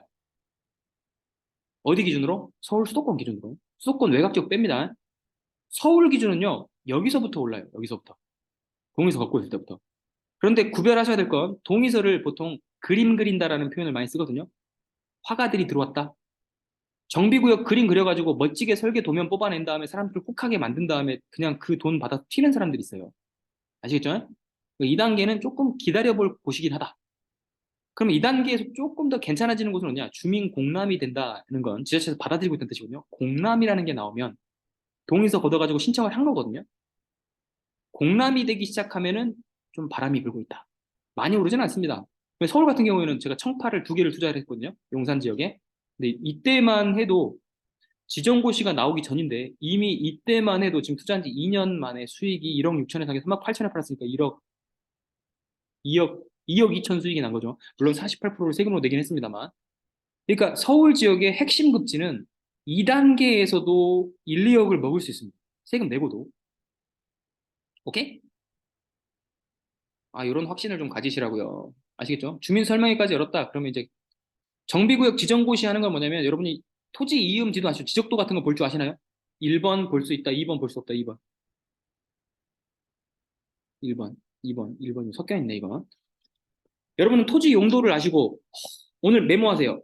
용도구역, 용도구역, 지적도, 혹은 지구지정 요 단어 3개 하시고 다음 시간까지 이거 구별해 오실 수 있어야 됩니다.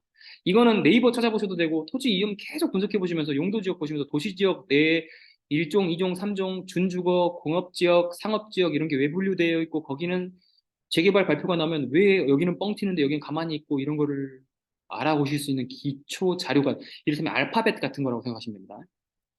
그래서 여러분이 1700명 들어와 있는 질문창에다 계속 질문을 하셔도 질문에 답변을 드릴 수 없는 이유 중에 하나가 이런 걸 모르시고 자꾸 질문을 하니까 어디에 있는 어디 지역인지, 이를테면 농지증 나오나요? 이건 말이 안 되는 게 도시 지역에 있으면 나옵니다. 농림 지역에 있으면 안 나와요. 보존 녹지 지역에 농지증이 필요 없는데 자꾸 물어보시는 분들도 계셔요. 임야라는 걸 모르시는 거죠. 임야에 농지증이 왜 필요합니까? 농업을 지을 게 아닌데. 근데 임야에 현황상 농업으로 지정될 수 있어요. 현황.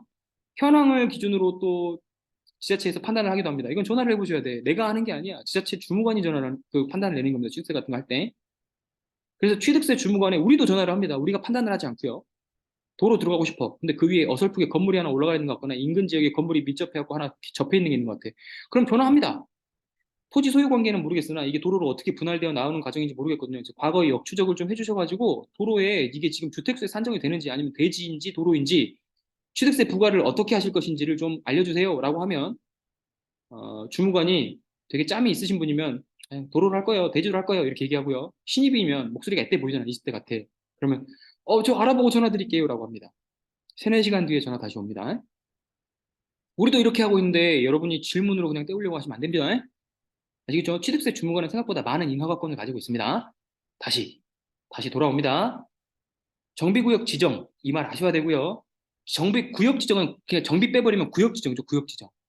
이해되세요? 문화구역 지정, 이것도 구역 지정입니다. 이해되세요? 계획 수립하고 지구 지정, 지역 지정을 한다는 건 지구하고 지역 개념도 여러분이 공부해 보시면 좋을 것 같아요. 지구, 지역 중에 어떤 게 더 넓은지. 특수하고 일반적인 건 어떤 건지. 구역 지정, 지구 지정 이런 걸 아시면 이게 지자체에서 하는 역할이구나라고 생각하시면 됩니다. 아시겠죠? 재개발은 관주도로 하기도 하지만 민간 주도로 하기도 하니까 민간이 요청하면 지구 지정을 해주는 경우도 있어요. 왜 하냐? 거래 지금부터 하지 마. 너네 지금부터 거래하면 청산할 거야. 여기 지금 재개발 하려고 하는데 늘 지금 발표된 거 데리고 들어왔잖아. 그럼 너무 투기꾼들이 많이 들어오니까 지금부터 개발할 테니 여기다가 새로 짓지도 말고 거래하지도 마라고 고시해 주는 겁니다. 아시겠죠? 그럼 여기까지 왔으면 어느 정도 진행된 거잖아. 그러니까 조합 설립 인가를 기준으로 해서 금액이 많이 올라간다라고 생각하시면 됩니다. 인천 일부 지역이나 경기도 외곽 지역은 지금 같은 하락기에는 여기까지 아무런 금액 변동도 없는 곳들이 많아요. 그러면 재개발 투자는 지금이 기회이다라고도 볼 수 있겠죠, 사실은. 가긴 갈 건데 아무런 변동이 없다니까요. 심지어 사업 시행 인가까지 왔는데도 피가 안 붙은 것도 있습니다. 사업 시행 인가라는 건 뭐냐면요. 여기에 건축심이라고 제가 안 써놨죠. 에이, 이것도 인터넷에 뽑았더니 안 써져 있네. 사업 시행 인가라고 하는 단계에는 하나 더 써놓으세요. 계획서장 옆에다가 건축심의라고 써놓으세요. 건축심. 소유자 동의하고 계획서 작성 이거 같이 합니다. 이 둘 사이에 여기에 건축심의라는 말을 써놓으세요. 이 건축심의는요, 여러분이 진짜 관심이 있어서 그 단톡방에 들어가 있거나 카페 같은 데 검색을 해보셔야 알 수 있습니다.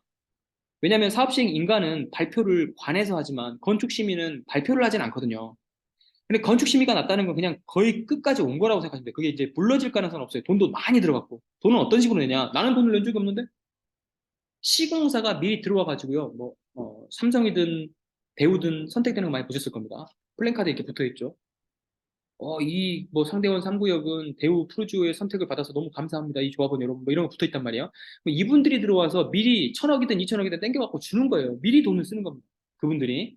그리고 나중에 다 지어지고 나서 수익이 받으면 거기서 이제 이자까지 하고 같이 받아가겠지. 우리는 돈을 안 내는 것 같지만 사업비는 쓰이고 있는 겁니다. 오케이? 조합 구성원들 뭐 월급도 다 줄 거고 뭐 모편 비용 뭐 기타 들어가는 뭐 측량 비용 다 그 인허가 비용이 들어가는 겁니다.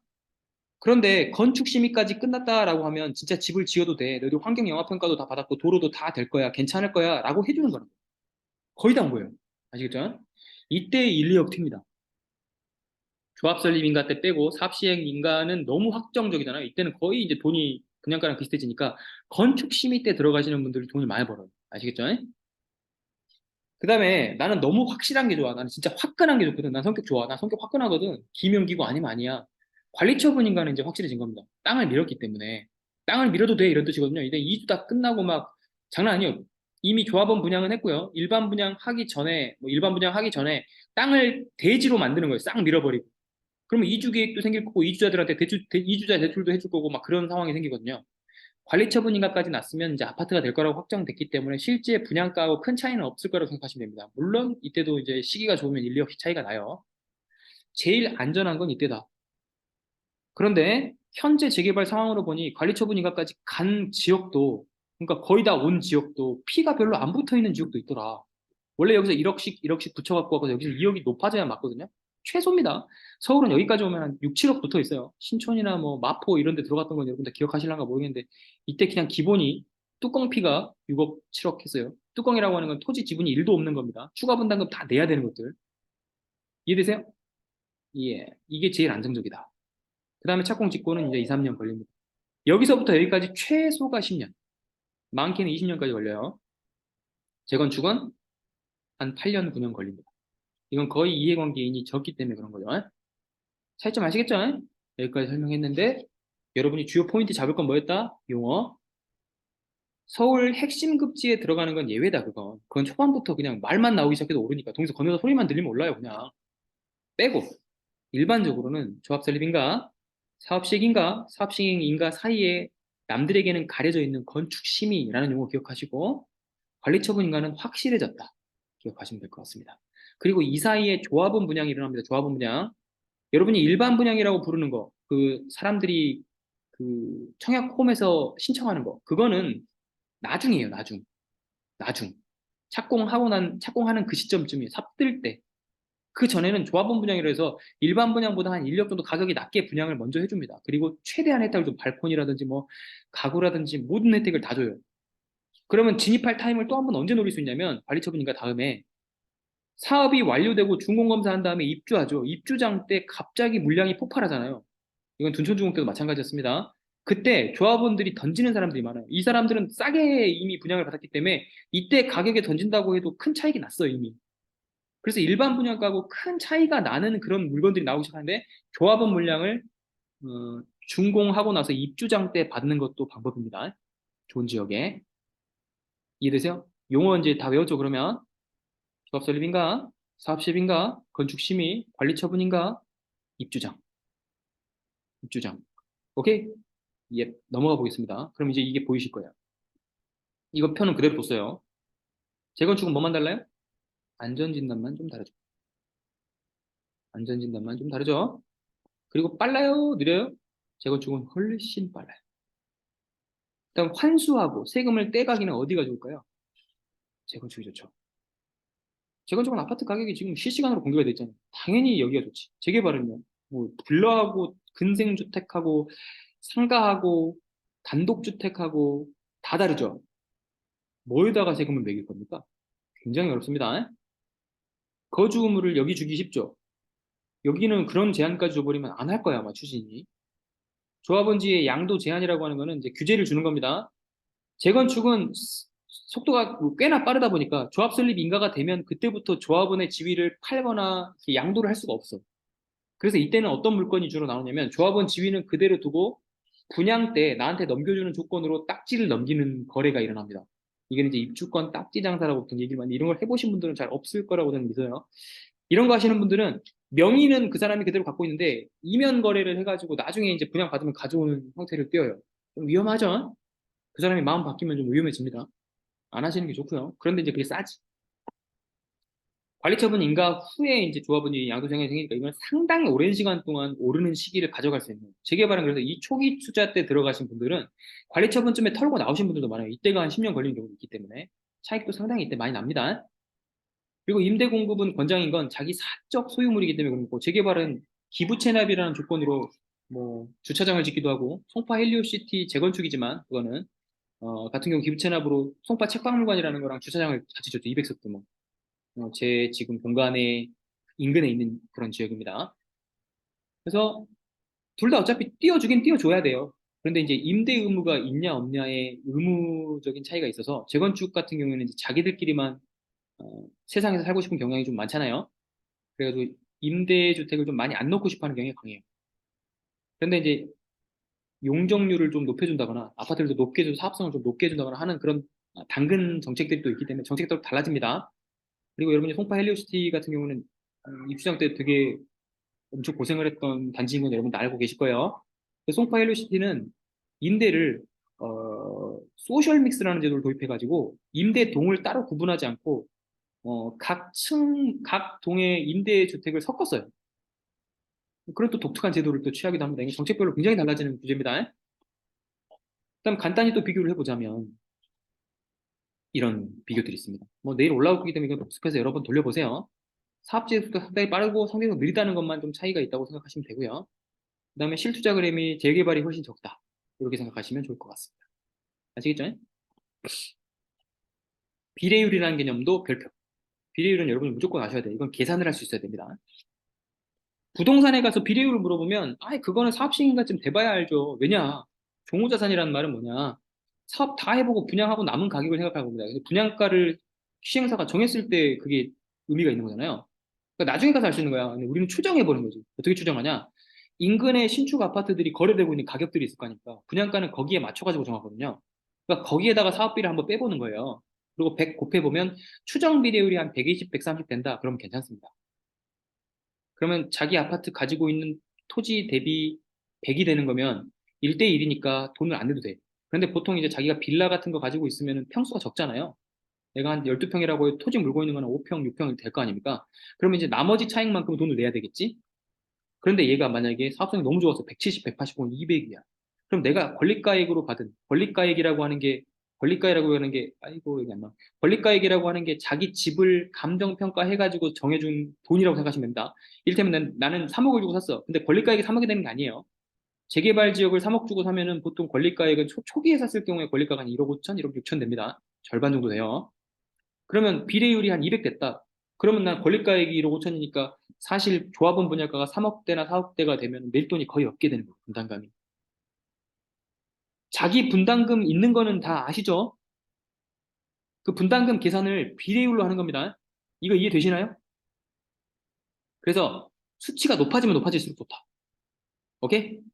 그 다음에 권리 산정 기준일 진짜 별표치고 기억해 놓으셔야 돼요. 이거는 거의 쑥대밭이야, 쑥대밭. 왜? 정책 나올 때마다 투기꾼들 막는다고 자꾸 바꿔가지고 이거 자꾸 바뀐다, 기본적으로. 근데 기본은 알고 있어요, 기본. 기본이 언제냐?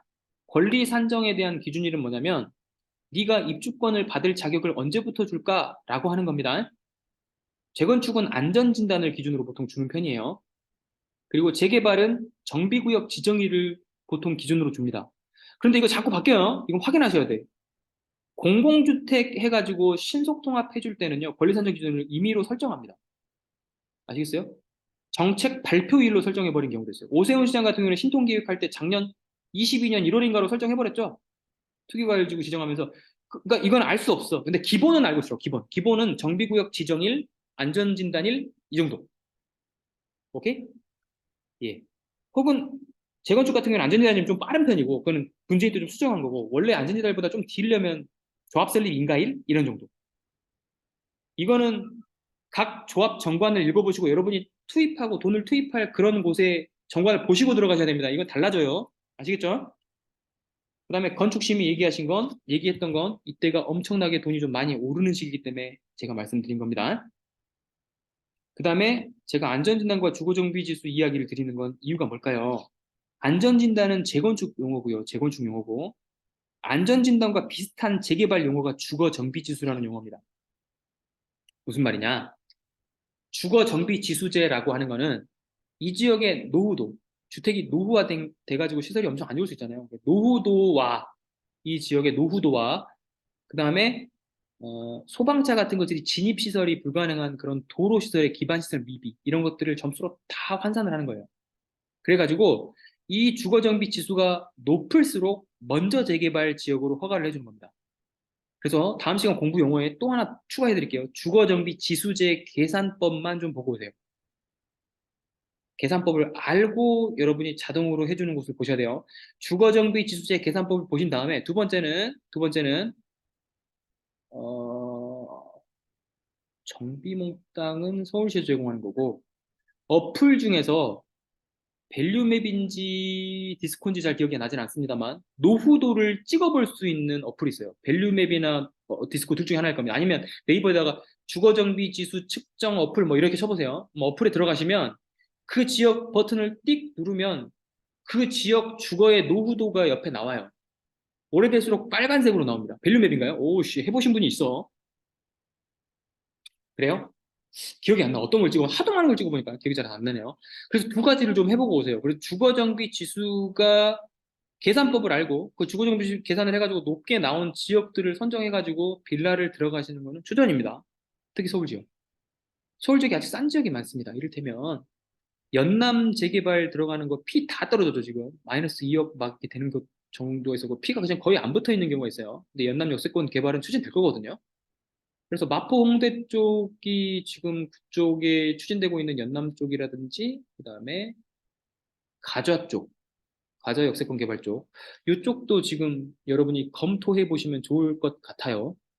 그리고 용산 쪽으로 넘어와서 지금 좀 비싸지긴 했지만 그래도 아직 여전히 청파 구역 괜찮습니다. 아직 포함 안 된 구역이 여기 많거든요. 청파 2구역하고 청파 3구역이 지금 좀 올랐고 이 그 근처에 포함이 안 되고 배제된 쪽에 빌라들이 좀 있습니다. 거기를 들어가시는 것도 괜찮습니다. 그 대신 주거정비 지수 보시고 노후도 측정해 보시고 들어가는 것도 추천입니다. 초창기에 들어가서 이제 버티고 있는 거죠. 전세 주면서 실거주 효과는 좋기 때문에 전세 잘 나가거든요. 거기는 이해되시죠? 재건축 재개발까지 오늘 한번 쭉 얘기를 드렸습니다. 복습 한번 드릴게요. 여러분 질문을 받기보다 지금 복습할게요. 지금 질문하실 것보다 사실 복습이 더 중요하실 것 같아서 처음으로 한번 올라가 보겠습니다. 제가 일부러 조금 빨리 끝냈어요. 한 번 더 돌아가면서 해볼게요. 이런 건 다 넘어가겠습니다. 이때 용어 하나 있었죠. 또 판상형하고 타워형 기억나시죠? 그리고 332세 되면 여러분이 투자해야 될 아파트의 커트라인이라고 했던 거 기억나시죠? 예, 적어도 300대 이상은 돼야 거래가 된다. 거래를 여러분이 추정하고 판단할 수 있다. 이 이하가 되면 3년에 한 번씩 거래되고 이러면 여러분 투자로서는 이게 물건의 가치가 없는 거예요, 사실. 여러분 지금 실거주 하실 거면 괜찮은데 실거주 하실 게 아니고 투자를 하실 거다. 300세대 이상 보셔야 된다. 물리면 안 되니까. 그다음에 임장일기 같은 거는 제가 지금 직관적으로 그냥 만들었지만 가운데 수치는 이렇게 보시라. 1, 0, 마이너스 1 이렇게 보시라. 그래서 자기 감정을 갈 때마다 느껴보시고 수치를 매긴 다음에 도합 합계가 5 이상 넘어가면 투자할 만한 가치 있다. 이렇게 검토하시는 것도 그냥 제 방법이다. 여러분도 적용하실 때 쓰시라. 날짜가 같은데 근저당하고 전세권이 있었다. 전세권은 물권인데 채권이 물권화 된 거죠. 두 개 다. 동일 순위 권리를 가진다, 안 가진다? 가진다. 동일 순위 권리는 가지는 게 맞다. 가지는 게 맞다. 그런데 여기 이 사례에서는 왜 동일 순위를 갖지 못했다? 기억이 나시면 손. 네. 왜? 이유가 뭡니까? 주관식입니다. 그렇죠. 거주 안에서입니다. 점유, 좋아. 이거 다 정답이에요. 거주 안에서가 점유 안에서고요. 점유의 조건을 판단하는 방법은 공무원이 나가서 실측을 할 수 있는 게 아니잖아요. 전입신고 일자 기준입니다.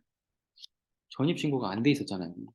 그래서 여러분이 확인하실 때 꼭 3분, 3초 권리 분석할 때 여기를 확인하시라. 확정일자 중요한 거 아니에요. 이것도 중요합니다. 이것도 꼭 물어보시는 분들 계죠. 아까 또 놓쳤네. 봐봐요. 이렇게 지나가다 보면 놓치는 게 많아. 확정일자는 없어도 됩니다. 그러니까 매각물권 명세서에 이 사람들이 책임을 지는 건 전입신고만 책임집니다. 왜냐하면 점유요건이기 때문에 그렇습니다. 점유요건이기 때문에. 그 다음에 전입세대 열람 내역을 여러분이 바쁘신 중에도 경매 그 페이지 출력해갖고 가서 떼시는 분들이 있다. 뗄 필요 없어요. 현황조사서에 보면 이게 전입신고 열람이란 뜻입니다. 입력을 해놓는 거예요. 아시겠죠? 그 다음 가격 분석은 넘어갈게요. 이거는 중요한 게 아니었으니까. 가격 분석은 감 잡으신 거 기억나세요? 비인기 지역 같은 경우에는 7, 80선 낙찰, 인기 지역 같은 경우에는 90에서 100선 낙찰이었습니다. 그것만 기준으로 잡으라고, 그거 잡으라고 제가 그렇게 길게 보여드린 거였어요. 기억나시죠? 오케이. 그 다음에 상대원 성경 아파트는 재건축 단지이기 때문에 확정됐고, 지금 이제 안전진단 아직 안 된 겁니다, 여기는. 안전진단이 이제 들리시겠다. 안전진단이 안 됐으니까 완전 초창기죠? 오케이? 그런데 사람들이 빽빽하게 여기가 재건축되면 굉장히 좋을 거라고 입지가 좋을 거라고 생각을 하고 이미 빽빽하게 사람들이 4억대에 많이 살았다고 기억나시죠? 그러니까 4억대에 들어가도 괜찮은데 지금 유찰된 상황이다. 그러니까 혹시나 성남 쪽 좋게 보시는 분들은 고려 한번 해보시라. 2,500세대고 뭐도 괜찮았다? 용적률 괜찮았습니다. 그죠? 기억나나요? 용적률은 기준으로 뭐가 좋다? 200선 쪽에 붙어 있으면 수도권은 좋은 편이다. 건폐율은요? 22 하면 좋은 편이다. 이런 거 좋습니다. 이런 게 여러분 자꾸 기준이 생기시면은 점점 이제 저 같아지는 것이죠. 이런 부분에서는 저 같아지는 것도 괜찮은 것 같아요. 뭐 다른 부분에서는 저 같아지시면 안 돼요. 저도 너무 단점이 많은 사람이에요. 아시겠죠? 와이프는 항상 저를 구멍이라고 봅니다. 그 다음에 사학선의 매물 쌓인 건 이렇게 보시라. 아시겠죠? 사각선의 매물 쌓인 하나 툭 튀어나온 6억짜리 이런 걸 보시면 안 된다니. 이 밑에 있습니다. 그런 거는 광풍이라고 살짝 보셔야 돼요. 그때 사실 너무 매수하고 싶은 욕구를 누르셨던 분들, 그런 분들이 잘하신 거예요. 그런데 이제 우리 이 방에 들어온 분들은 언제나 누르죠. 언제나. 쌀 때도 누르고, 비쌀 때도 누르고, 항상 누르고. 아니에요? 네. 한번 꼭 경매로 경험하시기 바랍니다. 경험 한번 있고 없고는 망하든 안 망하든 차이가 있는 것 같아요. 아시겠죠? 건표를 말씀드렸고. 그 다음에 극동 아파트 이거는 재건축 안전진단 통과됐고 이미 계획 수립하려고 예산도 확보가 된 상태입니다. 그러면 진행 속도가 앞으로 빨라지겠네요. 앞으로 한 4, 5년? 길게는 6, 7년 정도까지는 가겠네요. 그런데 아직 금액이 많이 오르지 않았다. 전입신고 없죠? 이렇게 어떻게 보라고? 대항력 없다. 오케이? 네, 그렇습니다. 이런 거 보시라. 아하, 정비계획 수립 용역비가 확정됐으니까 수립이 되고 이후에 바로 착공이나 준공에 들어가기 위한 절차들, 즉 사업식 인가라든지 이런 것들이 진행되겠네요. 조합설립 인가라든지 이런 것들이. 얘들이 만약에 신탁에 맡긴다, 그러면 속도는 더 빨라집니다. 조합이 없으니까 동의서도 막 요즘에 어떻게 걷냐면 막 카톡 같은 거 해가지고 보내주시는 거 아시나요?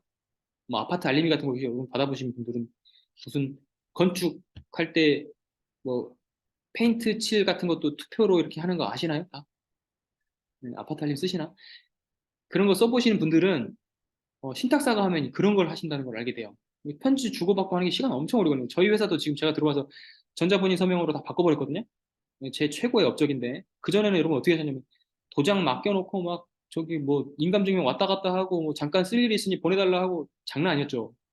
그 소요가 엄청 힘듭니다. 그 중간에 실수도 나와요. 그래서 40명 거 4개 입찰한다고 생각해보세요. 160명 걸 찍어낸단 말이야. 도장이 한 개 잘못 찍히면 취소입니다. 그런 경우가 있었어요. 이제 회사에서도 전자본인 서명으로 해서 여러분이 조금 힘들죠. 그거 가입해갖고 이제 또 다운받는 것까지가 힘든데 하지만 그걸 한번 해놓으면 여러분 이제 기술의 세계, 남들이 못하는 세계로 하나 더 들어간 거예요. 전자본인 서명 사실 확인서. 요거는 제가 링크를 카톡창에 나중에 드릴 테니까 여러분 전부 다 발급받는 것도 다음 주까지 숙제입니다. 이건 공투에도 필요하지만 여러분이 위임하는 모든 일에 필요합니다. 아시겠죠? 와, 발급 완료 누구야? 은혜님. 참 엄청나십니다. 짱. 이거 발급 꼭 하셔야 돼요. 회사에 공투하시는 물건에 참여하시려면 이게 없으면 하시지 못합니다. 그 다음에 이거는 제가 왜 소개해드렸죠? 유찰될 게 아니었다. 왜? 금액이 없어가지고 여러분 헷갈렸지만 금액 추정하는 방법이 웰컴저축은행 후순위 근저당 물건이었기 때문에 얘 금액으로 앞선 전세 금액을 추정할 수 있었다. 앞선 전세 금액이 3억을 넘지 않았을 것이라고 분명히 추정하기 때문에 대략적으로 날짜 추정을 하면 2년 전 갱신했다고 봤을 때 2년 전 거슬러 올라간 금액이 2억 5천에서 2억 6천이더라. 그러니 이 금액에 더해가지고 낙찰 받을 금액은 사실 이 금액에 받았어도 됐는데 이게 유찰되어 버렸으니 이제 2억대로 내려가 버렸다. 그래서 이건 누가 가져갈지 진짜 궁금하다. 그런데 수강생분 중에 엄청 열정적이고 이걸 갖고 싶은 사람이 있으니 실제 상상한 대로 이루어지시기를 간절히 바란다. 그리고 수익률표 제가 드린다 그랬는데 이 드린 거에서는 이렇게 쓰시라고 말씀드렸습니다. 입찰가를 이걸 쓰시면 안 돼요. 이거는 예상 날차가로 여러분이 수익률 계산하기 위한 목적인 거고 실제 입찰가는 여러분이 들어있는 2억 6억, 2.6억을 빼고 쓰셔야 되니까 실제 입찰가를 사모님 이렇게 비고란에 메모를 해놓으시라고 제가 말씀드리는 거예요. 실수하십니다. 그래서 기일 입찰표에는 이걸 쓰셔야 돼요. 아시겠죠? 물론 이제 이게 유찰이 돼버렸기 때문에 이제 2억대를 쓰시는 게 좋겠지. 낙찰 확실히 받고 싶으면 3억 쓰시고. 아시겠죠? 소망 아파트는 재건축도 아니고 아직 추진도 안 됐다. 근데 가격이 싸다. 전세 8천이더라. 그러면 이 사이에 어딘가에서 막차를 받아도 뭐 거의 손해는 안 난다. 그리고 하나 더 가르쳐 드린 이유는 주거 임차인이 너무 오래된 사람일 경우에는 의심을 해보라. 갱신이 되거나 증액을 했으면 증액분도 표시가 된다. 오케이? 예. 그럼 증액분도 표시가 안 돼 있으니 아는 분이 누군지는 가족사항으로 추론해 볼 수가 있는데 그건 등기부를 보실 수 있어야 된다. 전입신고가 기록돼 있네? 이러면 확정이다. 확정일자는 상관없다. 상관없다. 이거 없으니까 안 된다고 말하시는 분도 있단 말이에요. 아시겠죠? 아, 그 다음에 점유일자 똑같이 나와 있다. 봤더니 날짜, 이름 다 비슷하고 순위번호 2번인 거다. 상속이구나. 동등지분으로 돼 있으니. 그래서 소유권 이전 2번 항목 본번으로 올라니 이게 본번, 이게 부번이라 그랬어요. 본번으로 올라와 보니 있네, 이름이. 엄마구나. 엄마인데 살아계신지 사실 모르겠다, 지금. 그래서 아까는 제가 드라마 구성을 너무 해드리나 여러분 몰입시켜 드렸습니다. 지금 다시 한번 돌아오면 사망에 의한 상속이 증여가 아니지 않을까 그런 생각도 해보셔야 돼요, 여러분. 그래 보셔야 되는 거예요. 증여를 죽기 직전에 이제 침상에서 하신 거지. 그럴 수도 있다. 그러면 만약에 돌아가셨으면 안에 아무도 안 살고 있는 거잖아요, 집에. 그럼 명도가 쉽겠네요. 이렇게 생각하시고요. 살고 계신다. 그러면 효녀가 존재하니 이 사람하고 협상을 해보면 명도하기도 훨씬 수월하겠네. 부당이득금 청구를 해도 딸이 내줄 가능성도 높겠네요. 오케이? 아까 말씀 안 드린 것까지 좀 나오네요. 확실히 두 번 복습이 참 좋아요. 이거는 리모델링 단지에 이슈가 있다. 그래서 10억대 거래가 되고 있는데도 불구하고 7억 8천에 나와서 지금 신권에 들어가시려고 하시는 분들이 꽤 있더라. 11월 6이니까 꽤 가깝네요, 이제. 신권은 이렇게 나오기도 한다. 그런데 권리관계가 복잡지 않으면 이렇게 안 나오는데 지금 이번 권리관계가 되게 복잡하더라. 사고는 누가 쳤더라? 남편분이 쳤더라. 그래서 처음에 나온 건 7억 8천이 아니고 이전 감정평가표를 보면 3억대로 나와 있습니다. 이유가 뭐다? 지분이 넘어간 거예요, 지분. 이 사람 지분이 넘어가서 감정평가가 됐으니 3억대에 나왔겠지. 그런데 지금은 이 사람 것까지 다 잡아먹어서 가지고 왔겠네요. 오케이? 그래서 아까 한참 또 설명을 드렸던 질권이 뭐다? 근저당의 저당. 와우, 좋아. 그러면 질권의 저당을 잡으면 뭐라고 부른다? 근질권이라고 부른다. 그래, 친구의 친구를 이렇게 보나. 감사합니다. 제가 만들어낸 걸 이렇게 존중해 주신 분이 계시다. 이렇게 기억하시면 편합니다. 네. 자기가 가지고 있는 지식이 많을 거예요. 분명히 여러분 나이까지 살아오셨으면 분명히 어느 한 분야는 전문가입니다. 근데 그 전문가에 있는 용어들이 있을 거예요. 근데 그게 세상 사는 이치가 한 분야를 오래 파면 다 비슷하단 말이에요. 내가 아이스크림을 20년 동안 만들었다면 지금 아이스크림의 용어로 만들었을 겁니다. 이를테면 이거는 나는 아이스크림 하나 올리고 뒤에 올리는 거 있잖아요. 더블 아이스크림이라고 기억했을 수도 있을 것 같아요. 예를 든 거예요. 예를 든 거. 아시겠죠? 여러분의 영역에 분명히 연관 지을 수 있는 어떤 게 있을 겁니다. 그래서 하나씩 하나씩 넘어가는 경매 개시 결정을 보고 마지막 경매가 넘어가는 것까지 보실 수 있겠다. 그 다음 아까 말씀드렸던 재개발과 재건축. 이제는 보이시는지 모르겠지만 두 도표상의 차이점 하나 보이시나요? 네, 안전진단이 이제 보이시죠? 이게 보이시면 되는 거예요. 아시겠죠? 안전진단 하고 난 다음에 공람이 시작되니까 실제 이때부터가 되는 거예요.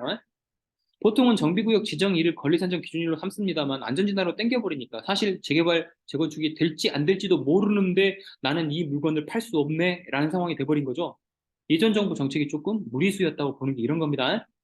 안전진단 이후에야 공람을 열고 도기계획을 정하고 정비구역으로 지정이 될 거 아닙니까?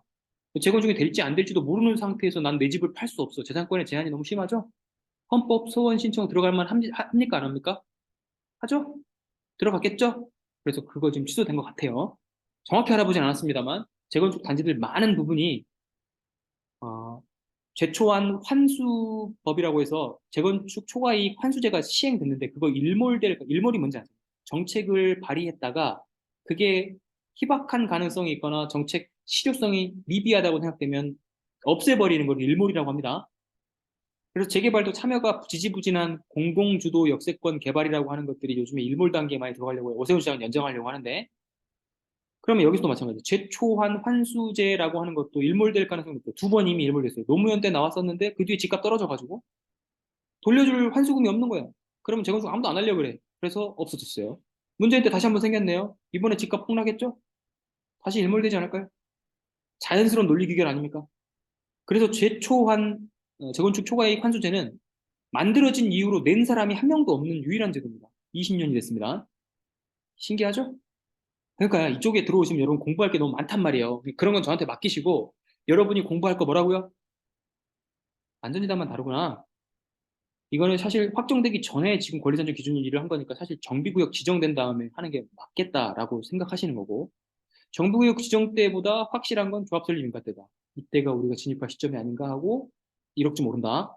그리고 조건 사업시행 인가사인 건축심이라는 용어가 있다. 기억나시죠?